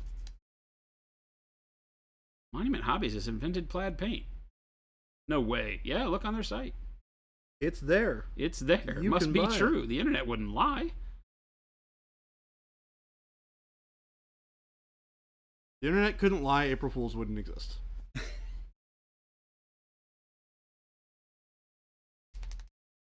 We have so many good April Fools, and we never do any of them. Oh, I plan. We never do a damn one of them. I always think about it on April 2nd. I'm like, oh, yeah. I'm going to make sure we do something. We need to do something. I will make sure we do something. I'll be in charge of it. That way you don't even have to think about it. Hey, that makes it almost sound like it could happen. Yeah. If I don't have to think about it. Yep. The problem is when you rely on Jason to do something. Turns out, chat, you rely on me to do anything other than make cool products and say inane stuff in stream and Discord, you're doing it wrong. But what if that's all I need you to do? Well, I can do that. You just point me in a direction. Excellent. Plans have been hatched. Almost a year in advance.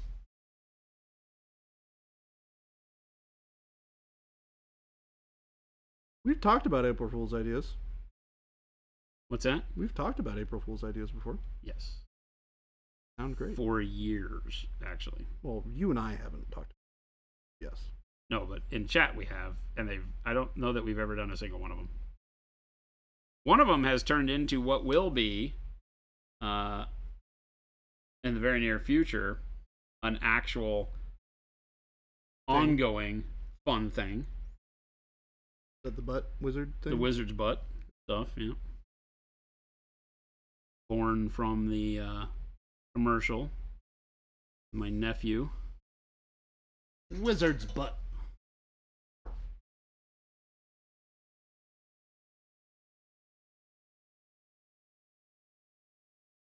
What's the matter? That's my ankle is not being Not liking it kind today? to me today. Yeah. Like my Achilles tendon, my right leg. Not feeling it. Sounds like you are feeling it. But don't. But Just a little. just the good old but let it sizzle on out of there.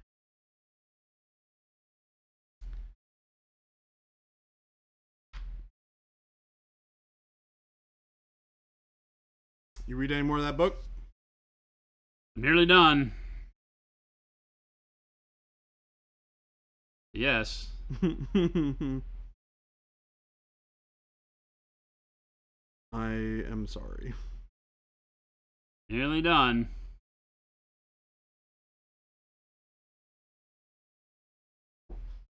Put you in the predicament of predicaments.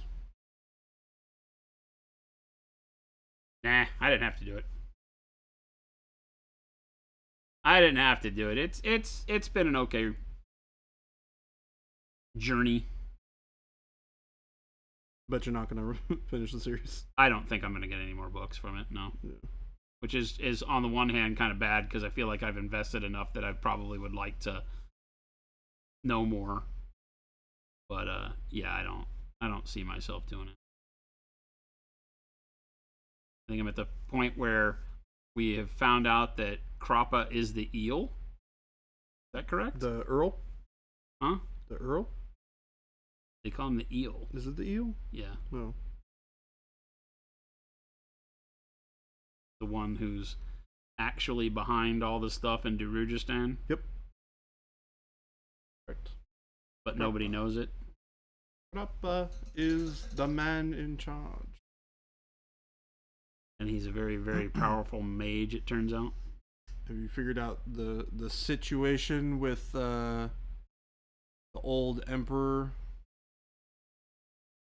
and his aide or whatever dude friend? And sorry, figure out all that yet? With what? You figure out the deal with sorry and the other people? Well, sorry is no longer a thing. Yeah, sorry. Yeah.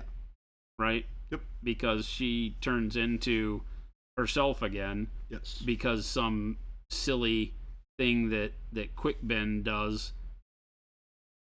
Oh, no. It was Animander Rake, I thought. Yeah. Told Animander the Rake rope to get out told of... that god to get out of the game and to pull back the rope. Yeah. And the rope was the one who had killed our boy as sorry.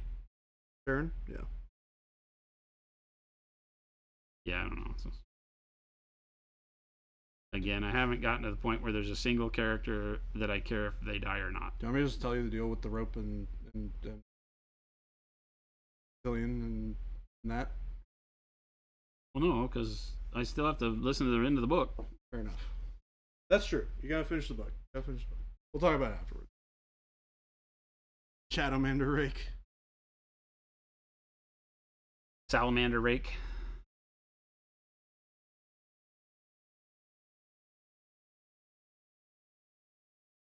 I think that shadow looks pretty good. It definitely has the needed effect of following around from where our body is, and then when we get here, helps pronounce the darkness on the back side of the model really well. Looking good. Looking real good. Shadowmander Rake. Is he, though? In this book, he's useless. He has a sword that makes him unstoppable. He's a magician. He's the big scary. He has no reason to be big and scary. He has no reason to do anything he's doing so far. I guess I find out in book 7. Sad, the true experience is starting the next book. So if you give me a 30-hour-long read and tell me that it doesn't really get going until book 2, you're a bad author. Sorry. Sorry, not sorry. But we've discussed it here. I'm being overly dramatic, right? We've discussed it here. It's just a rookie author who wrote a book who probably didn't expect it to go where it went. And when it did, started to have to focus, you know. Everybody said that the books get better written as they go, which means that he probably hired a writing coach someplace or got coaching from publishers or whatever after the first book. Looked like he was going to gain some ground and people interested in it. probably started to focus on learning to write. You can't just go back and redo the first book, I guess. But No. it's really bad. It's bad and great at the same time, which is really weird for me because generally you get fantasy books, especially, they're just really bad or really good. Yeah. I mean, I guess you get mediocre ones, but they don't.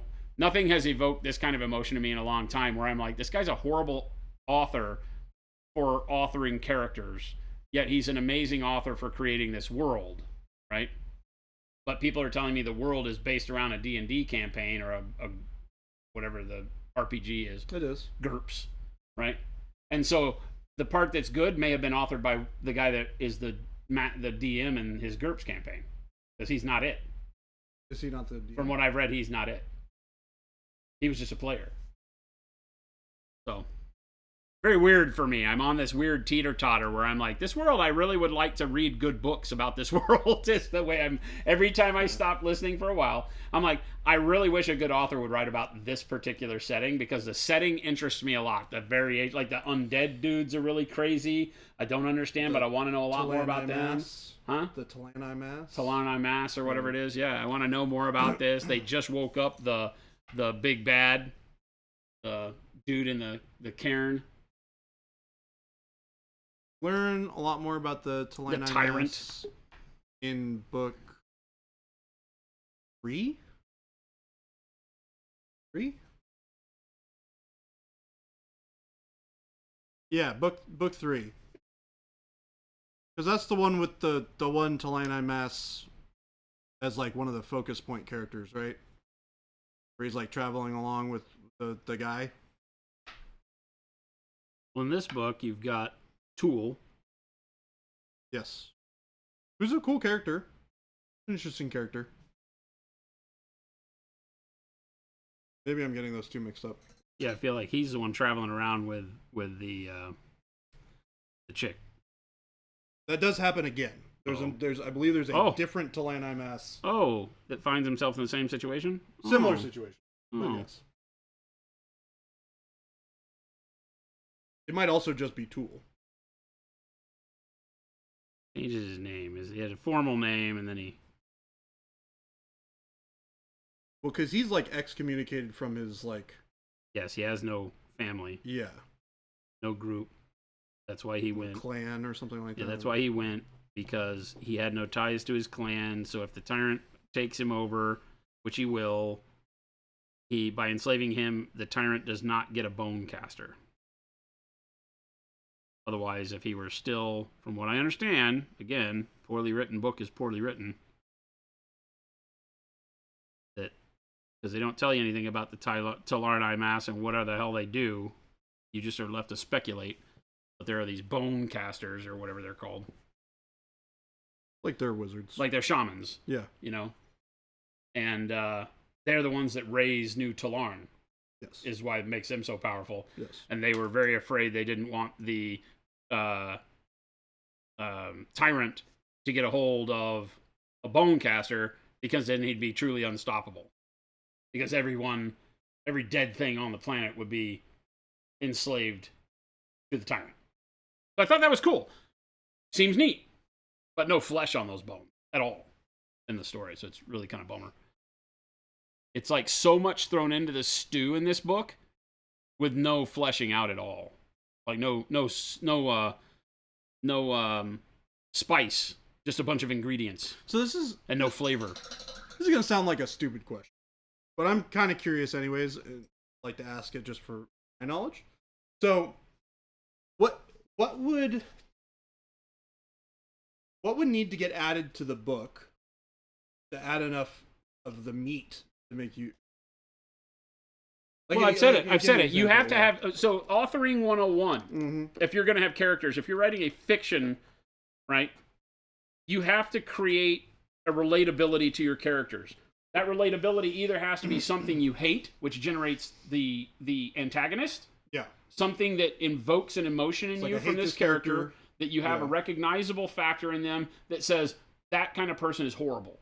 So now you've created a bad guy, right? Yeah. And I mean, think about simple, low-hanging fruit like the Star Wars. It's a horrible trope, right? But it's very simplistic. We have like Darth Vader. Yeah. They make him a good bad guy. because he's so relatable as the guy you don't want to hang out with, right? He's like the overbearing, dude that got bullied in school. Now he's bullying everybody else. You're like, screw that guy. But then it makes you really close in on him when he goes and does the whole thing with Luke and the Emperor and throws the Emperor down the chasm and Luke, no, I'm your father, that kind of stuff, right? Yeah. That thing brings it all back because you've learned how to relate in a sense that you despise him, and then it brings it around with this supposed surprise thing, right?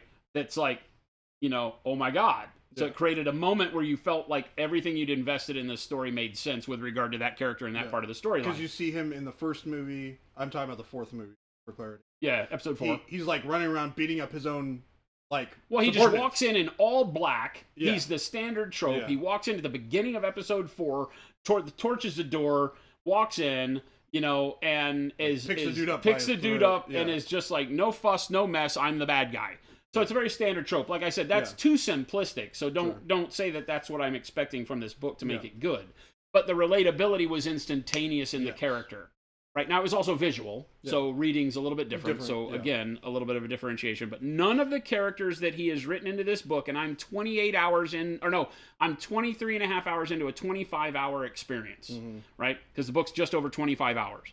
And I'm 23 and a half hours in, and there's not a single character that is relatable in the entire book. Not one. You can understand the characters.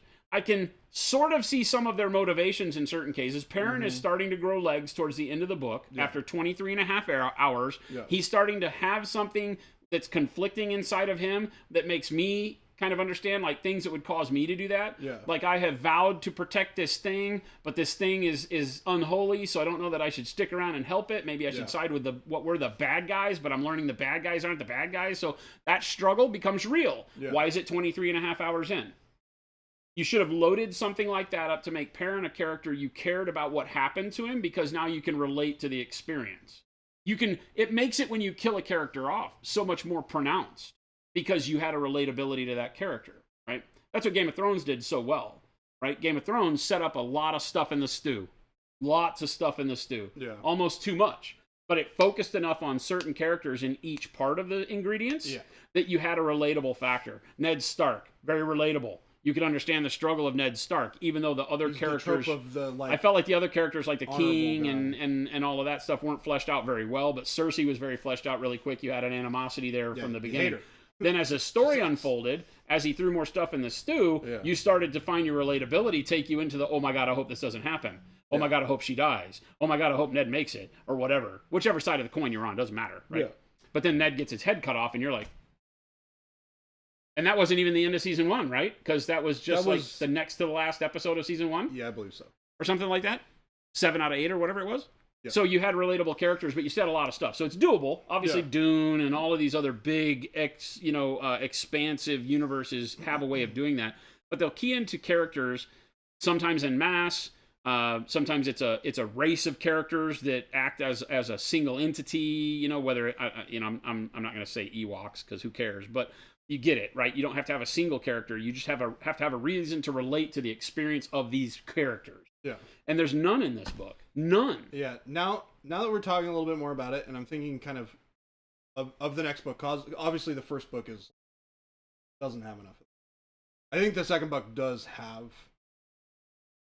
Well, I can see, like I said, at hour 23 and a half, he's kind of starting the chick that works with the Empress. I can't remember what her name is called. Lorne. Adjunct Lorne, you're talking about? Adjunct. The adjunct. So the adjunct is having an inner conflict as well. Hers is not at the level that Perrin's is, but she's still having this conflict because she's saying, why would we let this tyrant loose? Are you kidding me? And then she's being exposed to Tool's explanation of why, and he's kind of coaching her because he's non-emotional, doesn't care. And she's kind of getting it, and there's a spark of interest there for me. Like, what could that character become? But again, we're 23 and a half hours in, and it's like, if you're using a book as a setup, right, that's where you need to create all that interest. Towards the beginning of it, so I get to the end of it, and now that story makes me want to read the next book. Here, I've only liked a character or two now for an hour out of 25. So I remember the 24 hours where nothing made a difference. So for me personally, I just need to have an attachment to the reason that these characters exist. And this book hasn't done that. I'm very curious if the last couple of hours get you interested enough in the character to be interested in. Maybe. Just because, I like would I be said, it does curious, have for yeah. it does have going for it the fact that the world interests me, but it's a frustrating interest because I just want to know more. They've thrown so much stuff at you that you don't see again. The whole race of dudes that pilot the bugs, they've dropped a little tidbit that they're turning against the Empire. They think they're going to go into full revolt. Nobody knows. There's some religious nut who's going in full revolt at the end of the book that you've never even heard of until the end of the book. That's set up for later books. But how does it have any punch if you haven't mentioned it, but now you present it to me as, what do you mean? What's happening? Why should we stay in this city? Oh, there's things you don't know. This thing that you don't know about that nobody's ever heard about is revolting and raising up in the South. And now we've all got to be scared. And everybody's like, oh my God, no, they're not revolting, are they? And it's like, yes, they're revolting. And I'm like, they haven't even been introduced as a player. Yeah. But now they're the worst thing to ever happen? This is like in 40K, if 10th edition came out and they'd never talked about Tyranids, but they released Leviathan with all of these bugs and say, big bad, new struggle. And you're like, where did this come from? Right? Yeah. They kind of did that with Tau. What had a lot of stigma for Tau. Yeah. Nobody cared. You know? Like, why did you just drop this new thing? It was interesting because it was new faction, new models. There was physicality to it. But it's like, oh, hey, look. Yeah. This thing you've never heard of, but it exists. It's interesting because the second book has some characters that you'll be familiar with. You said there's a lot that there are a lot of new characters. It's adding a whole bunch of new story to it. There are a lot of new characters. It takes place on a different continent. Oh my God. It is related to the things that they're talking about in this series. They go in separate ways. There's like book part A and part B, which is book 2 and book 3. Book 2.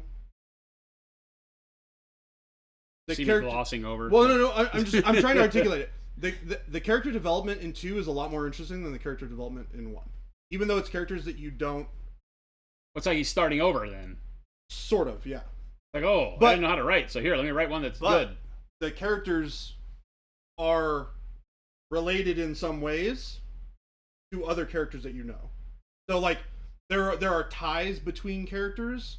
You're like, oh, okay, I kind of know who this person is because this person is blah, blah, blah. Even though it's not a character you've actually, like, met yet. Stuff like that. Wad's like, Tomato Jesus? Wad's like, whoa, spoilers! The Darth Vader one? Dun, dun, dun! Yeah, book 3 is back to book 1 cast. Well, part of book 1 cast. Paint Liquor says 3 is where the group of Talon show up and stuff starts happening.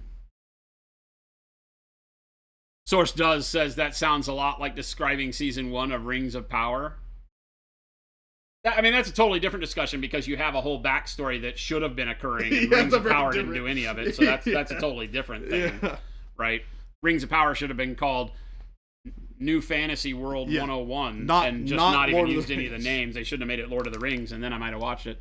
But yeah, I don't know. It's weird to me because, like I said, I very rarely had this kind of emotional response to a piece of literature where I'm like, I stay invested in it because it does have some things that I'm interested to find out about. Yeah. But it carries with it such a level of frustration because it's taken 23 and a half hours to find anything interesting that gives me depth to the things I've been introduced to.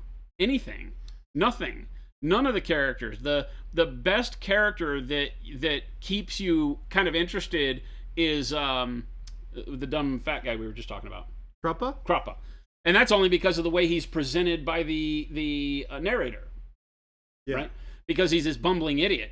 And as things go along, you're like, he has to know more than he's letting on. Yep. But then it just hits you out of nowhere that he does. It's left to you as the reader, as being I will say a smart reader, to think this character has no meaning if he's not something other than what he's portraying himself as.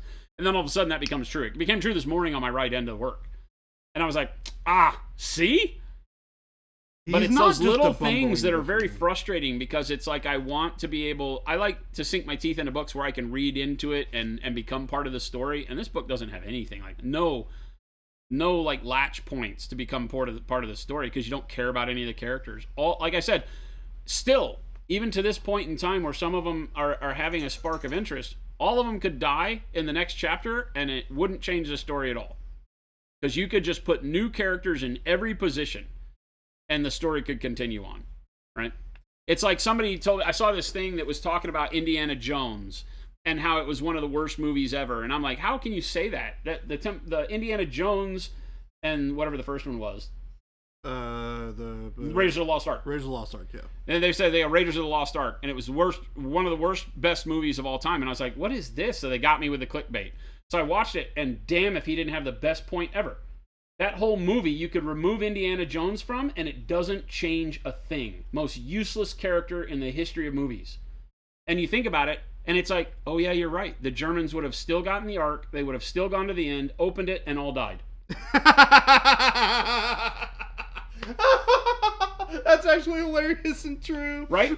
It changed my entire reference of it. I still love Raiders of the Lost Ark. It's a fun romp of a movie. I still love the story. Yeah. But boy, did that slap me in the face and say, wow. I thought back and I said, there's a lot of stories that I've had problems with because I felt like even though you thought the character was interesting, that the book became sort of irrelevant. The character didn't really have a reason to exist.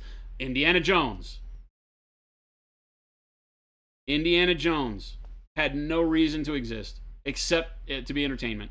He was just a supporting member in a story that was on rails. Katarina, thank you for the sub. Thank you for the Time sub. flies when you're having fun. Good to see you. Thank you, thank you. Isn't that hilarious, Gosu? You could take Indiana Jones out of the movie and it all still happens. Exactly the same. Fewer people die. It's it. Yeah, I don't know. It's interesting because I think maybe it just for me, I was so interested in the world that I just didn't care about the story, and I just kept. And that's odd for me. But you said Yeah. something yesterday. I think it was when we were talking about music that kind of resonated with me for how you find this book interesting because Yeah. you said you don't like lyrics to music. Yes. And that's a big tie-in, Well, I think. it's not that I don't like music. No, I'm just saying that it's listen. easy for you to like stuff that puts you into that World. Yeah. world, that background of Yeah. melody. Yes. And that's what this book is. This book is a melody with no beat, Yeah. right? And no lyrics. Yeah. Because That's what it I'm is. perfectly content just living in a world and having like information be put in my head Yeah. about it Yeah. because I find it fascinating. Yeah, well, I told you, it reads more like an encyclopedia entry about this world than anything else. Yeah. It's like they're trying to make it into a nonfiction thing. Yeah, and I think I finally got to the point where in the story, like, I'm starting to grow attached to characters. Yeah. And so, and also as a result of, like, having more backstory and having, like, more Yeah. understanding of what's going on in the narrative and, Like, if you were to read an encyclopedia or a nonfiction about, like, say, the World War II or the Civil War or something like that, you could identify more so with the overriding themes of it than you could with any character in a nonfiction sense. Yeah. Because the characters don't. You're just naming names and dates so that you can tell the story. Yeah. The characters aren't really the deal. It's the theme of the over-expanding war, Yeah. its beginning and its outcome that is the story. Yeah. The characters don't play. You could put Patton in there. Yeah, you could put Robert E. Lee, and you could do all these characters, and you can give them names so that you create spots on a timeline for things to happen, and that makes sense and drives the story to the next spot. So that Yeah. gives you the linear path of progression for learning about the story. Yep. That's what this book is trying to be, except it's not real. And so it causes a real disconnect in that kind of uncanny valley because there is no timeline that makes sense here because it's all made up BS. Well, so I you think- really want to know more about the people. I think also having gone back and reread through the series, because I've read the first book like 3 times. So I've read the first book 3 times, I've read the second book twice, and I've read the third and fourth book. Yeah. The first time I read through the first book, I had no idea what was going on. I was just like, there's something doesn't tell you. like you. I was Because he like, doesn't tell you. there's something about it that's really interesting to me. Turns out you don't know because he doesn't say it. Yeah, there's something that's really interesting to me about the series, and I felt like I just didn't catch it the first time. So I was like, okay, well, let's give it a shot again. I'll reread it again and see what's up. Yes. And then the second time, I was like, oh, I actually enjoyed that. Paint Liquor says you A haven't lot even more. met the best characters yet, Baby J. If you're only in book 4. You got to get to like book 26 before this series really comes alive. I met some pretty good characters along the way. The source says, so book 1 is a Silmarillion of the series. Yes. Yes. The Silmarillion, I brought that up the other day when we were having this conversation, because we've been talking as we've been reading more of it. Yeah. That was the whole goal of getting in and reading this book series. And I mentioned that it is very Silmarillion-ish. It's meant to be but I brought up the fact that had the Silmarillion been the first book Tolkien read, there would not have been a Lord of the Rings or a Hobbit. I mean, there may have been, but it wouldn't have ever been accepted, because if the Silmarillion was where the series had started, people would have panned it so badly. You know, the Hobbit got panned and things like that to some extent because of being a kid's book in a time where kids' books weren't like that. Yeah. So you wound up already in a defensive position, but the Silmarillion was not good fiction. It was a good world-building experience for those people who had already enjoyed the fiction that was so good. Yeah. Right? This doesn't have the fiction that was so good to throw the Silmarillion at you first. Yeah. Which I think is what I'm hearing from most people and what I'm reading about, is that you really have to get further into the series for it to come alive. And that's just because he's a new author. He'd never written anything before this, and his book is bad. It's still part of the same world and has interest. And if you gain ground and learn about all the rest of it, and he finally gets to where he can write himself out of a hole and create characters, then all of this is part of it. But I think you would look at it like the Silmarillion. It would be that book that gathers dust on the shelf, but has a lot of cool, interesting knowledge about the scene if you ever need that. Yeah. But you'd get the Cliff's Notes version. I would never read this book again, right? There's absolutely nothing in it, except the introduction of a bunch of parts of the stew. He's thrown a lot of ingredients in, like I said, with 0 spice and no heat to cook it, right? There's just a bunch of stuff sitting in a pot right now. And he's told you a lot about what he's put in the pot, right?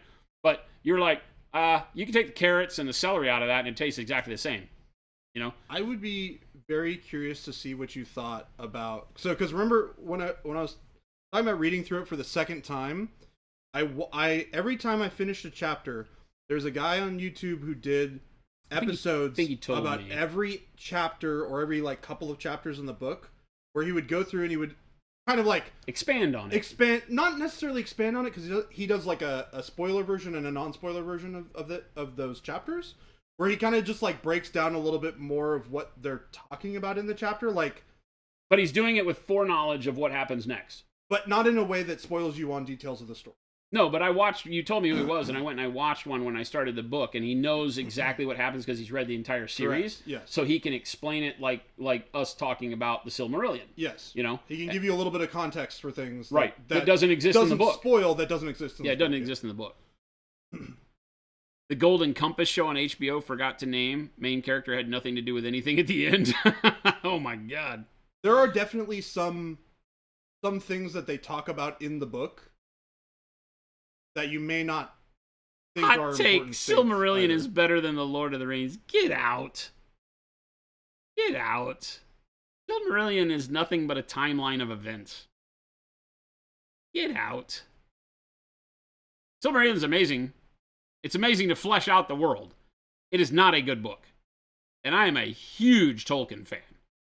And the Silmarillion is horrible. It's an almanac of Middle-earth. That's it. Read it if you want to know. Yeah, it's the Wikipedia of Middle-earth. It's not even that, man, because it didn't have group input. No, it's just Tolkien saying, here are all the reasons why all this other stuff takes place. Elf murder porn? No. What? No. The No. elves aren't even in it for a good chunk of the... Oh, in the the Silmarillion, book. it's all elves. Well, the first chunk of it is all pre-elf, right? No, that's all the elves. That's all the Vanar and the Valar. But and... they're not elves. Yeah, they are. Yeah, they basically make... They are the gods of the elves, if you wish. Sure, Right. okay. But they are elves. Everything in the world of the elves is just a furthering down of that initial... It's a diluted power of Got that it. initial starting point, right? Like God and man. Yeah, most of the elves get murdered, it turns out. True. You were unpleasantly surprised? Yeah, it's not. The Silmarillion, if you thought of it as oh, cool, more Lord of the Rings, you'd be very disappointed. It's just not a good book. Because it's written like, it's exactly what I'm talking about with this series that we're discussing, is that it is a lot of ingredients with no spice and no heat to cook it. Because it's not meant to be a story about characters, right, that you fall in love with and go through the world with. It's a timeline of events. It's meant to be read as, here's the beginning of time, here's what got us to the destruction of the ring, right? It fills in all the other things that he wished he could have talked about, but would have taken 80 million books. Feanor did nothing wrong. He paid like a door out. Isn't Feanor also in like a god in the Malazan books, Paint Liquor? Isn't that the boar god or something? Ezreal says the finished stories they've released after the fact that elaborate upon the summaries in the Silmarillion are much better. I don't know that I've ever read any of a lot of that is fan fiction. And a lot of that is notes from the Tolkien notes that I've never really paid attention to it. It's not like Frank Herbert and the Dune stuff and how his son and Kevin J. Anderson have taken all of his notes and built the world around the Dune series and fleshed it out. That's what you wish the Silmarillion was, believe it or not, right? Is you wish the Silmarillion is what they did with Dune, right? Whether you're a fan of the non-senior books, I am. I love it. I love that they went back and we get the Machine Crusade and the stuff that led to why the thinking machines were not part of it, right? The Titans and all that stuff. But I'm a nutcase. I literally read through all the Dune stuff, and it takes so many years for me to do it that by the end, I start over. I mean, I do that with book series. Yeah. Yeah. It's so tremendous. There's not a bad book in the series that's written by his son and Anderson. The only books I do not like are ones that were written by Frank Herbert himself. So interesting.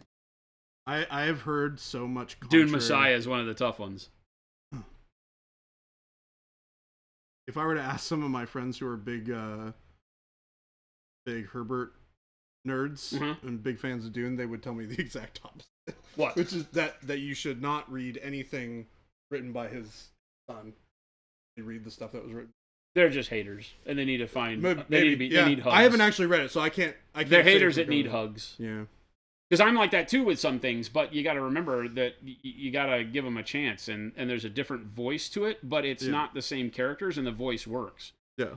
They're amazing, absolutely amazing. That's a series the Machine Crusade and the Butlerian Jihad books are amazing. They set up that world so well and don't feel like they're so disparate from the rest of the deal, right? Because part of what made Dune so miraculous is that the technology wasn't always very well fleshed out. It felt like he left it open to interpretation how things worked sometimes. Like fold space and all of that. The machinery, I don't think Herbert had a want to make it down to which button you pressed where and how it all worked. That wasn't what it was. It wasn't pure science, right? It was more fiction. And so when they did Kevin J. Anderson and Herbert Jr., right, they write to where you get a little bit more of the technology in it, but they did it in such a great way that it just, I think, expanded on the Dune universe. It didn't make it feel, but a lot of people hate that when they did the Machine Crusade, they get more into how the technology works and things like that, where Dune wasn't really about that. Yeah. It would talk about ornithopters, but you wouldn't really, the spice crawlers, you didn't really know how a spice crawler worked. Nobody cared. It was just a thing that did a thing, and that was what made it cool. Yeah, it's interesting. I'm not saying that anybody's wrong. I think it was really interesting to hear both perspectives on it. Asriel, yeah. I haven't read I tried to read some of the Fall of Gondolin, I believe. But again, it's not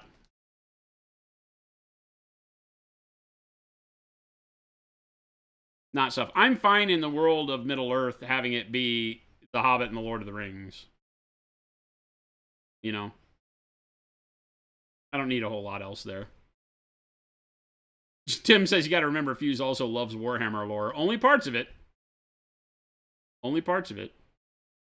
I don't pay enough attention. I would be surprised if I like more than 50% of what's been written in the sci-fi end of it. I don't like any, I don't think, of the fantasy novels. I don't know that there's ever been one that's kept my attention. I read the City of Monsters or whatever it was that was about the Soulblight Gravelords, Lauk of Eye, and it was mediocre at best. Was the old school stuff any good? No, there wasn't much. Oh, even for the like old fantasy? Yeah, it just wasn't. They've never invested the time in the fantasy fiction like they have in the sci-fi. Yeah. And that might be chasing dollars, or it may just be that the authors they have would much rather write that than fantasy. Fantasy's always tough because it's very samey. There's also a lot of it out already. Yeah. And they have a very... their sci-fi world or universe is very, very different than a lot of other ones that exist. And Battletech lore. Battletech lore is really bad. It's the most repetitive books you'll ever read. They're still fun, but they are pulp. Right? Well, huzzah, huzzah. I'll just throw back my legs and pollute my britches with delight. Okay, Source, yeah, the Thanks, Gotrek Phoenix. and Felix books, I have read a couple of those, and they were fun romps. There's a nice dynamic between Gotrek and Felix. It was fun. Right? Tex Talks Battletech hooked you. He's got great narratives. Yeah, you kind of learn everything you need to know from, like, Tex Talks, and there's another one out there that does really good lore stuff for Battletech. But you can learn everything and have a good amount of fun with the story of Battletech. Again, the world is very interesting, but the books were very pulpish and very repetitive. Decision at Thunder Rift and all that, I've gone back and started reading again, and I'm remembering that, you know, all the joy I got out of it as a kid is very repetitive, because you get from book to book, it's the same thing. Every book's the same. Same problems arise, same bad guys, same, oh my god, overcome, you know, the impossible odds with a light battle mech to destroy a whole squad of heavies. Oh my goodness. Robot Chicken? 78 months? Robot, what's What going the on? It's heck? Rocket, not Robot. Oh my gosh. Where did... Rocket Chicken. What's going on, man? Good to see ya.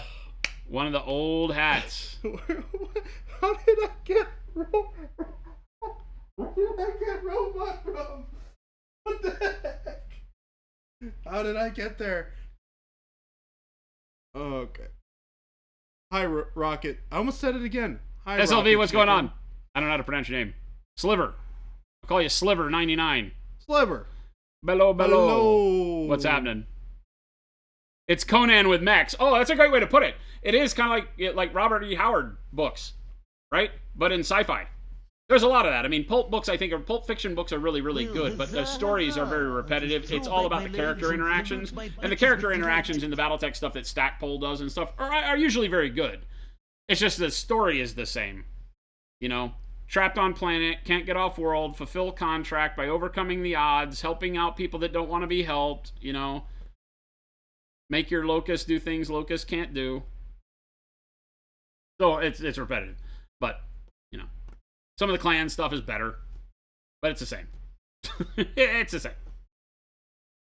It was the same. Who was the vampire lady who was in love with a dwarf, or was it a human, and they did plays and were secret agents in the Warhammer universe? Oh, in fantasy? That vaguely sounds familiar, but again, I didn't read a lot of the Warhammer fantasy books. They're not very good. Not very good. Not very good. You want this? The world needs this, says Azrael. Yeah, Warhammer, though, I mean, it literally was, I guess the first books that I really dove into 40K. There were some of the you know, till, what is it? Only in Death or something like that. The ones that were a bunch of Space Marine bolter porn short stories. Those were probably the first things I read for 40K. Because the books were hard to find. They weren't in digital, obviously, back in the 90s. So you would get some Black Library books that were just a compendium of short stories. You read that and you get all excited about Space Marines, paint some Space Marines. They worked, but weren't great. And then probably the first series that I really fell in love with would have been the Gaunt's Ghosts narrative. It was either Gaunt's Ghosts or Eisenhorn. Probably very close to the same time for me. And both of those are fantastic.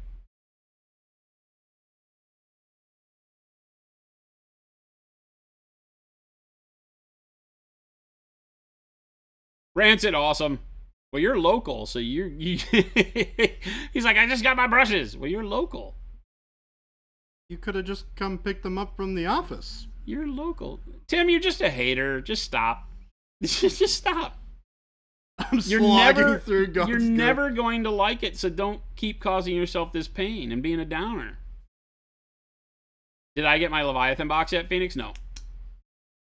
Baby J's supposed to contact one of our local stores to get them to hold us one if they can. Well, We're only really interested in painting a few of the models on stream.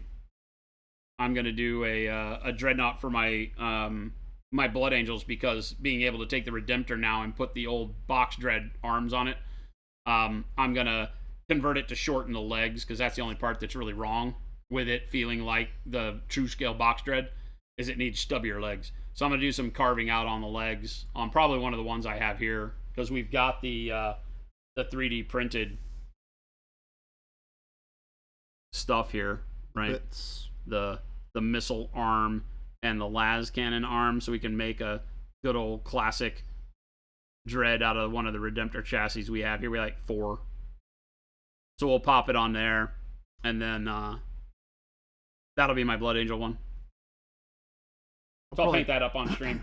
But if we get the box set, I'll just do it with the one in the box. Although the one in the box is monopose, and it's that bad one where you get the really bad seam on the legs. So I don't know if I can convert it the way I want to. I think I have to use the multi-pose kit, you know, that you get. I don't have one in here. They're all on my desk. Or in my file cabinet. But I was thinking about taking, I know this is going to be sacrilege, but I think I'm going to take the spear off of this guy. I'm never going to do anything with my Custodes, I don't think. I might take the spear off of this guy and do another one as a librarian. So I might have a regular and a librarian. I have 2 Redemptor Dreads that I got as eBay rescues to try to find a way to make them into true scale box Dreads. And now that they released the Leviathan, or before Leviathan, they talked about, you know, having the old Dread go away and the new chassis becoming the old Dread. So that's great. Same way they came out with Primaris Dante saved me a lot. I didn't have to make a custom Dante. I can use Dante with my true scale Marines. But I'm probably going to take this and have it become the Force Halberd thing for a Librarian Dreadnought. And you can do Librarian Dreadnoughts? Blood Angels have Librarian Dreadnought. Oh, that's cool. I did not know that they did that. You're a big fan of the new Dreads. They have knees, and that's why I don't like them. I'm going to cut the knees off. Yeah. Not cut the knees off, but I'm going to shorten the thigh and the shins and ankles so that it goes back to being the stubby box Dread that we all know and love. It was basically a big walking sarcophagus. I don't like the scale of the legs on the Redemptor Dread. That's a thing that I've really not liked about it since the beginning. Shooting out kneecaps, Mafia style. No, I've got it in my head already. I'm going to cut the ankles and sink the foot deeper into the shin plate, and then cut the knee connection points in a couple of places to reduce. I think I can reduce about 1/4 of an inch over the leg all total. And if I can do that, it'll make it the stubby little legs that I want. I may have to add some plasticard to beef them up a bit, but we'll see. You can't bend the knee if you don't have one. Damn.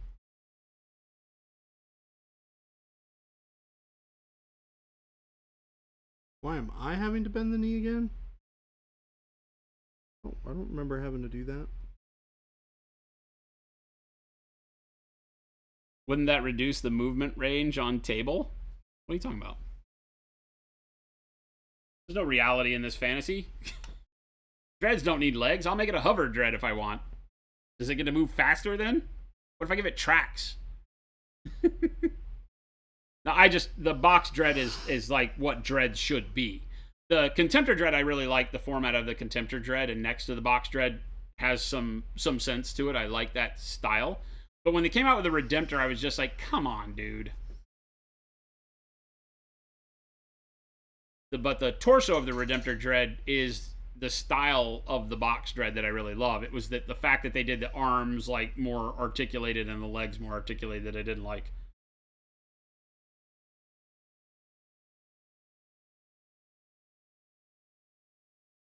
Doesn't the Librarian Dread fly? He does now. He's got the wings of Sanguinius psychic power that allows you to teleport. It's basically a Hand of Gork.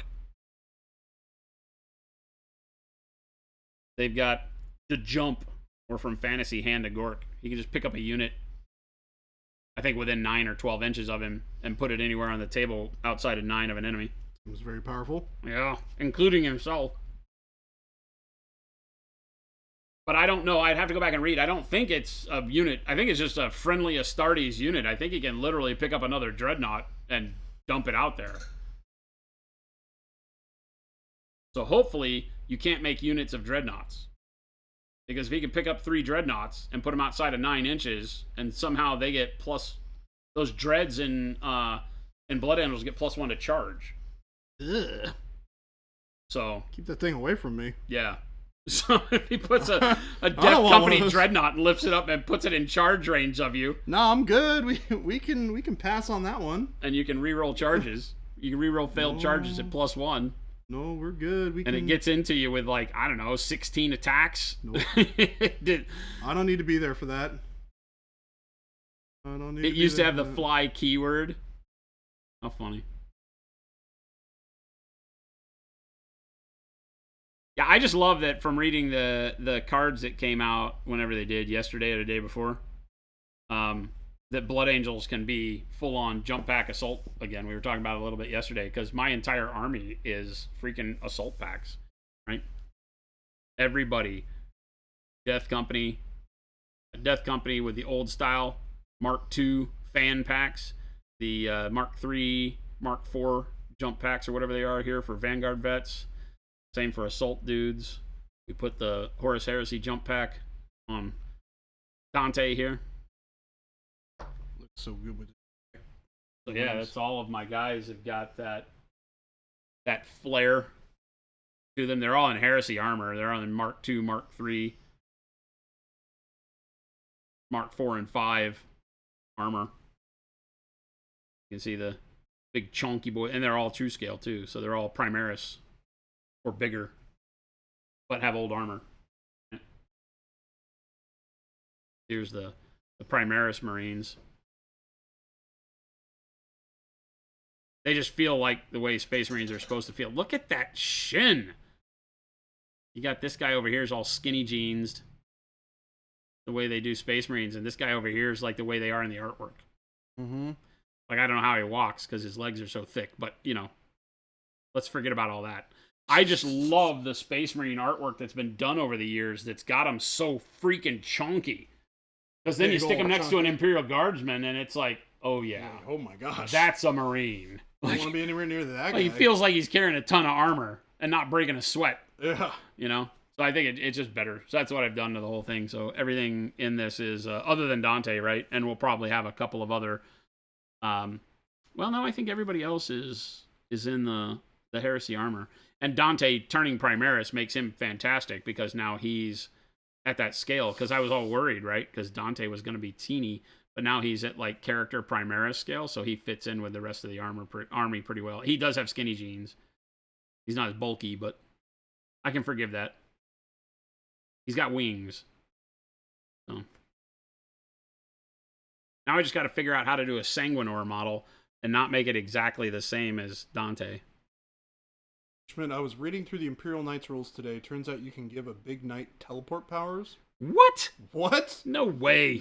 That's ridiculous. You can teleport a knight? No. I'm in. Let's go. No. Play knights. No. I'm gonna teleport. Don't tell a Jacob knight. that. Well, the Chaos Knights, man. You have so many Death Watch Vanguard vets with jetpacks, and they're much more limited now. Can only take 2 per 5. 2 per 5 jetpacks? Like, you can't mix squads with jetpacks and not, can you? Maybe I'm misunderstanding what you're saying. Gosu, you're going to do Blood Angels?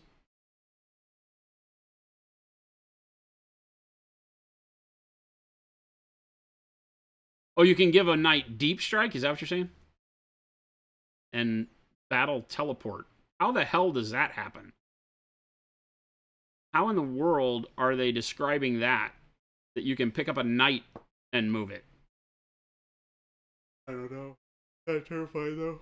You took the bottom of an Admech Cataphren Destroyer and put the Dread on top of it? They got the tracks, right? Yeah, the Redemptor Dread I think would be too big. Gosu, take it easy. See ya, Gosu. We're done here, too. Yeah. 2:13. It's that time of day. We got stuff to do. I got a phone call to make. 2:13. You should see the dentist. If Sure. your tooth is hurting. It is, well, it's not quite 2:30. 2:13. It is 2:13. If you're 13. You know, you're right. That's the phone call. That's I when need to you make. call the dentist, is when it's 2:13. 13. Yeah. And then you go to the dentist at 2:30. Mysterious Guardian, they fade into the shadow. A knight fades into the shadows. Yeah, right. That seems like bad rules. Deathwatch has kill teams as opposed to squads. Used to be you had to take 5 vets, then the other 5 could be whatever. Terminator, jetpacks, bikes, whatever. Now it's limited to 2 per 5 of any of the non-vets. Oh. I forget they have such weird list building rules for Deathwatch. I just have a lot of guys with jetpacks. I have 2 squads of Assault Marines, a squad of Vanguard vets, 2 squads of the Death Company with jump packs. Dante, I mean, all of this is, I don't know what points are, so I don't know. I'm waiting now for the points before I build more models, but I'm excited to have, even though my Vanguard vets got done dirty and can't have custom weapon loadouts anymore, I'm still okay with it. Your Blood Angels look great. That was unintelligible. Your Blood Angels look great. Thank you. Well, we'll learn you, Net. We'll learn you. Oh I'm my really gosh. digging the blue mixed with that skin color on her. The kind of grayish. I put a little bit of blue in the skin tone. I think it and works. I think it really worked out nice. I think it works great. That kind of dead gray. Yeah, she's got a really interesting skin tone. I like it. going on. It's the gray alien skin tone. That it is that. Yeah. Works well. Looks fantastic. What is all of the trim stuff like on her whatever that thing? On the dress? Yeah. That is Ultramarine plus The a little corset. bit of warm flesh. Oh, this stuff here? What's Yeah. this supposed to be? So she's got like tan or gray wraps around her arms and her torso, and then she's got like a metal belt. Oh, okay. And then this is supposed to be like a purpley color or like a Sash thing. Yeah, like a And she's got 2 lightsabers. She does, yeah. Okay. She's got 2 of the red lights. Gotcha. Are the handles bent on purpose? Yeah. That's like her. So Can she put them together and boomerang them? maybe. Because it looks like you would be able to put the butt ends of them together and they would make a boomerang shape. I don't think so. But Star Wars is stupid. They should write that in. yeah. Apparently, the curved lightsabers have to do with like the particular style of Fighting. of like fighting that Dooku taught her, because she's Dooku's apprentice. So Oh, okay. That's why Dooku also has the curved lightsaber handle. Oh, okay. So she learned from Gotcha. Dooku and such, had the same lightsaber style. Narkill says, I feel like the GW rules writers are just kids playing toy soldiers and just making up powers for their toys as they go. Yep. No, I feel like, okay, so when you look at Age of Sigmar, there's a lot more of that. Every army has a thing that teleports. Every army has a thing that puts more units on the board. Every army has a thing that does this. There's some standard tropes, and every army gets something like that. Or if they don't, they get a bigger version of one of the other things. Yeah. And I feel like they're making 40K that way. And Knights, I mean, why do they need to teleport? I don't know. Because everybody else has it, you know? So that could be a version of that happening. But anyway, thanks so much for hanging out and watching us paint today. I didn't do a whole lot. I got some shadows and stuff placed on the base of the Death Knight. He's looking more like a completed model. And, yeah, I'm anxious to be done with him. Got a decent amount done. Yeah, she looks great. Got a tremendous amount done. Enough that I'd probably get her done tomorrow. Yeah, that warband's going to look really good. Yeah, this is the second to last model that I need for... She's a space wizard, so she For can the boomerang whatever she wants. True. I agreed. True. Agreed. Star Wars is silly enough that you can do anything you want. Yeah, hey, look. Think about force things that can happen. They can The Knight thing is a single model and only once per battle. probably good enough, to be honest. Yeah, I was going to say, if it's more than once per battle, that sounds really bad. Yeah, yeah. Tau don't teleport. They just prefer to shoot things way over there. Yeah. Yeah. No silly Tau. Can't the ethereals teleport stuff, though? They used to be able to. Aircast guys, I think, could teleport stuff. Anyway, thank you so much. Make sure to follow the links that Jen has put up there to the store to buy all your Monument Hobby supplies. Go give us a check out if you're new around here and have not used any Pro Acryl paint on your own. That's the paint we make right here at our HQ in Arizona. We did get brushes in stock on Monday. They are largely out of stock here on Wednesday. Thank you so much for jumping in and buying and restocking your brushes, but holy hell, they were supposed to last months. They lasted 4.5 hours. Yeah. That's the biggest sellout in the history of the company. So, oh my God, I don't know what to do, but we're trying to figure it out. So hopefully we'll have new brushes in a couple months. We'll get back with you on that one. But yeah, also join our Discord, that Discord link that Jen put up there, and the FLGS link. The Discord is a wonderful place to come hang out with thousands of artists just like yourself, get some great inspiration, tell fart jokes, have a good time, make friends. It's an amazing place to talk hobby and live hobby. And then the FLGS link will show you a store close to you, hopefully, that carries our stuff if you want to go support your local stores, which you should. CJ tossing the stream up on the TV in the store. We're done, man. We're done. You came at the end. So, hi-bye. Hi-bye. To everybody there at Eton. I'm so sorry. I feel like this always happens to us. Right as we're doing the outro, somebody pops in, they're like, "What's up, everyone?" It was Tim yesterday, I think. Well, we will be back tomorrow. Remember, we stream 5 days a week. So Monday, Wednesday, and Friday like today, 12 noon Pacific to 2 p.m. And then Tuesdays and Thursdays like tomorrow coming up. A little bit later in the day, 2 p.m. to 5 p.m. A little bit longer. But you get 5 chances a week to catch up with us. We'd love to see you back for any and all of those. So everybody, CJ, take it easy, man. Sorry you caught us right at the tail end of it. We will catch you back here mañana. Stick around for the raid and show some love where we wind up. We'll see you later. See ya.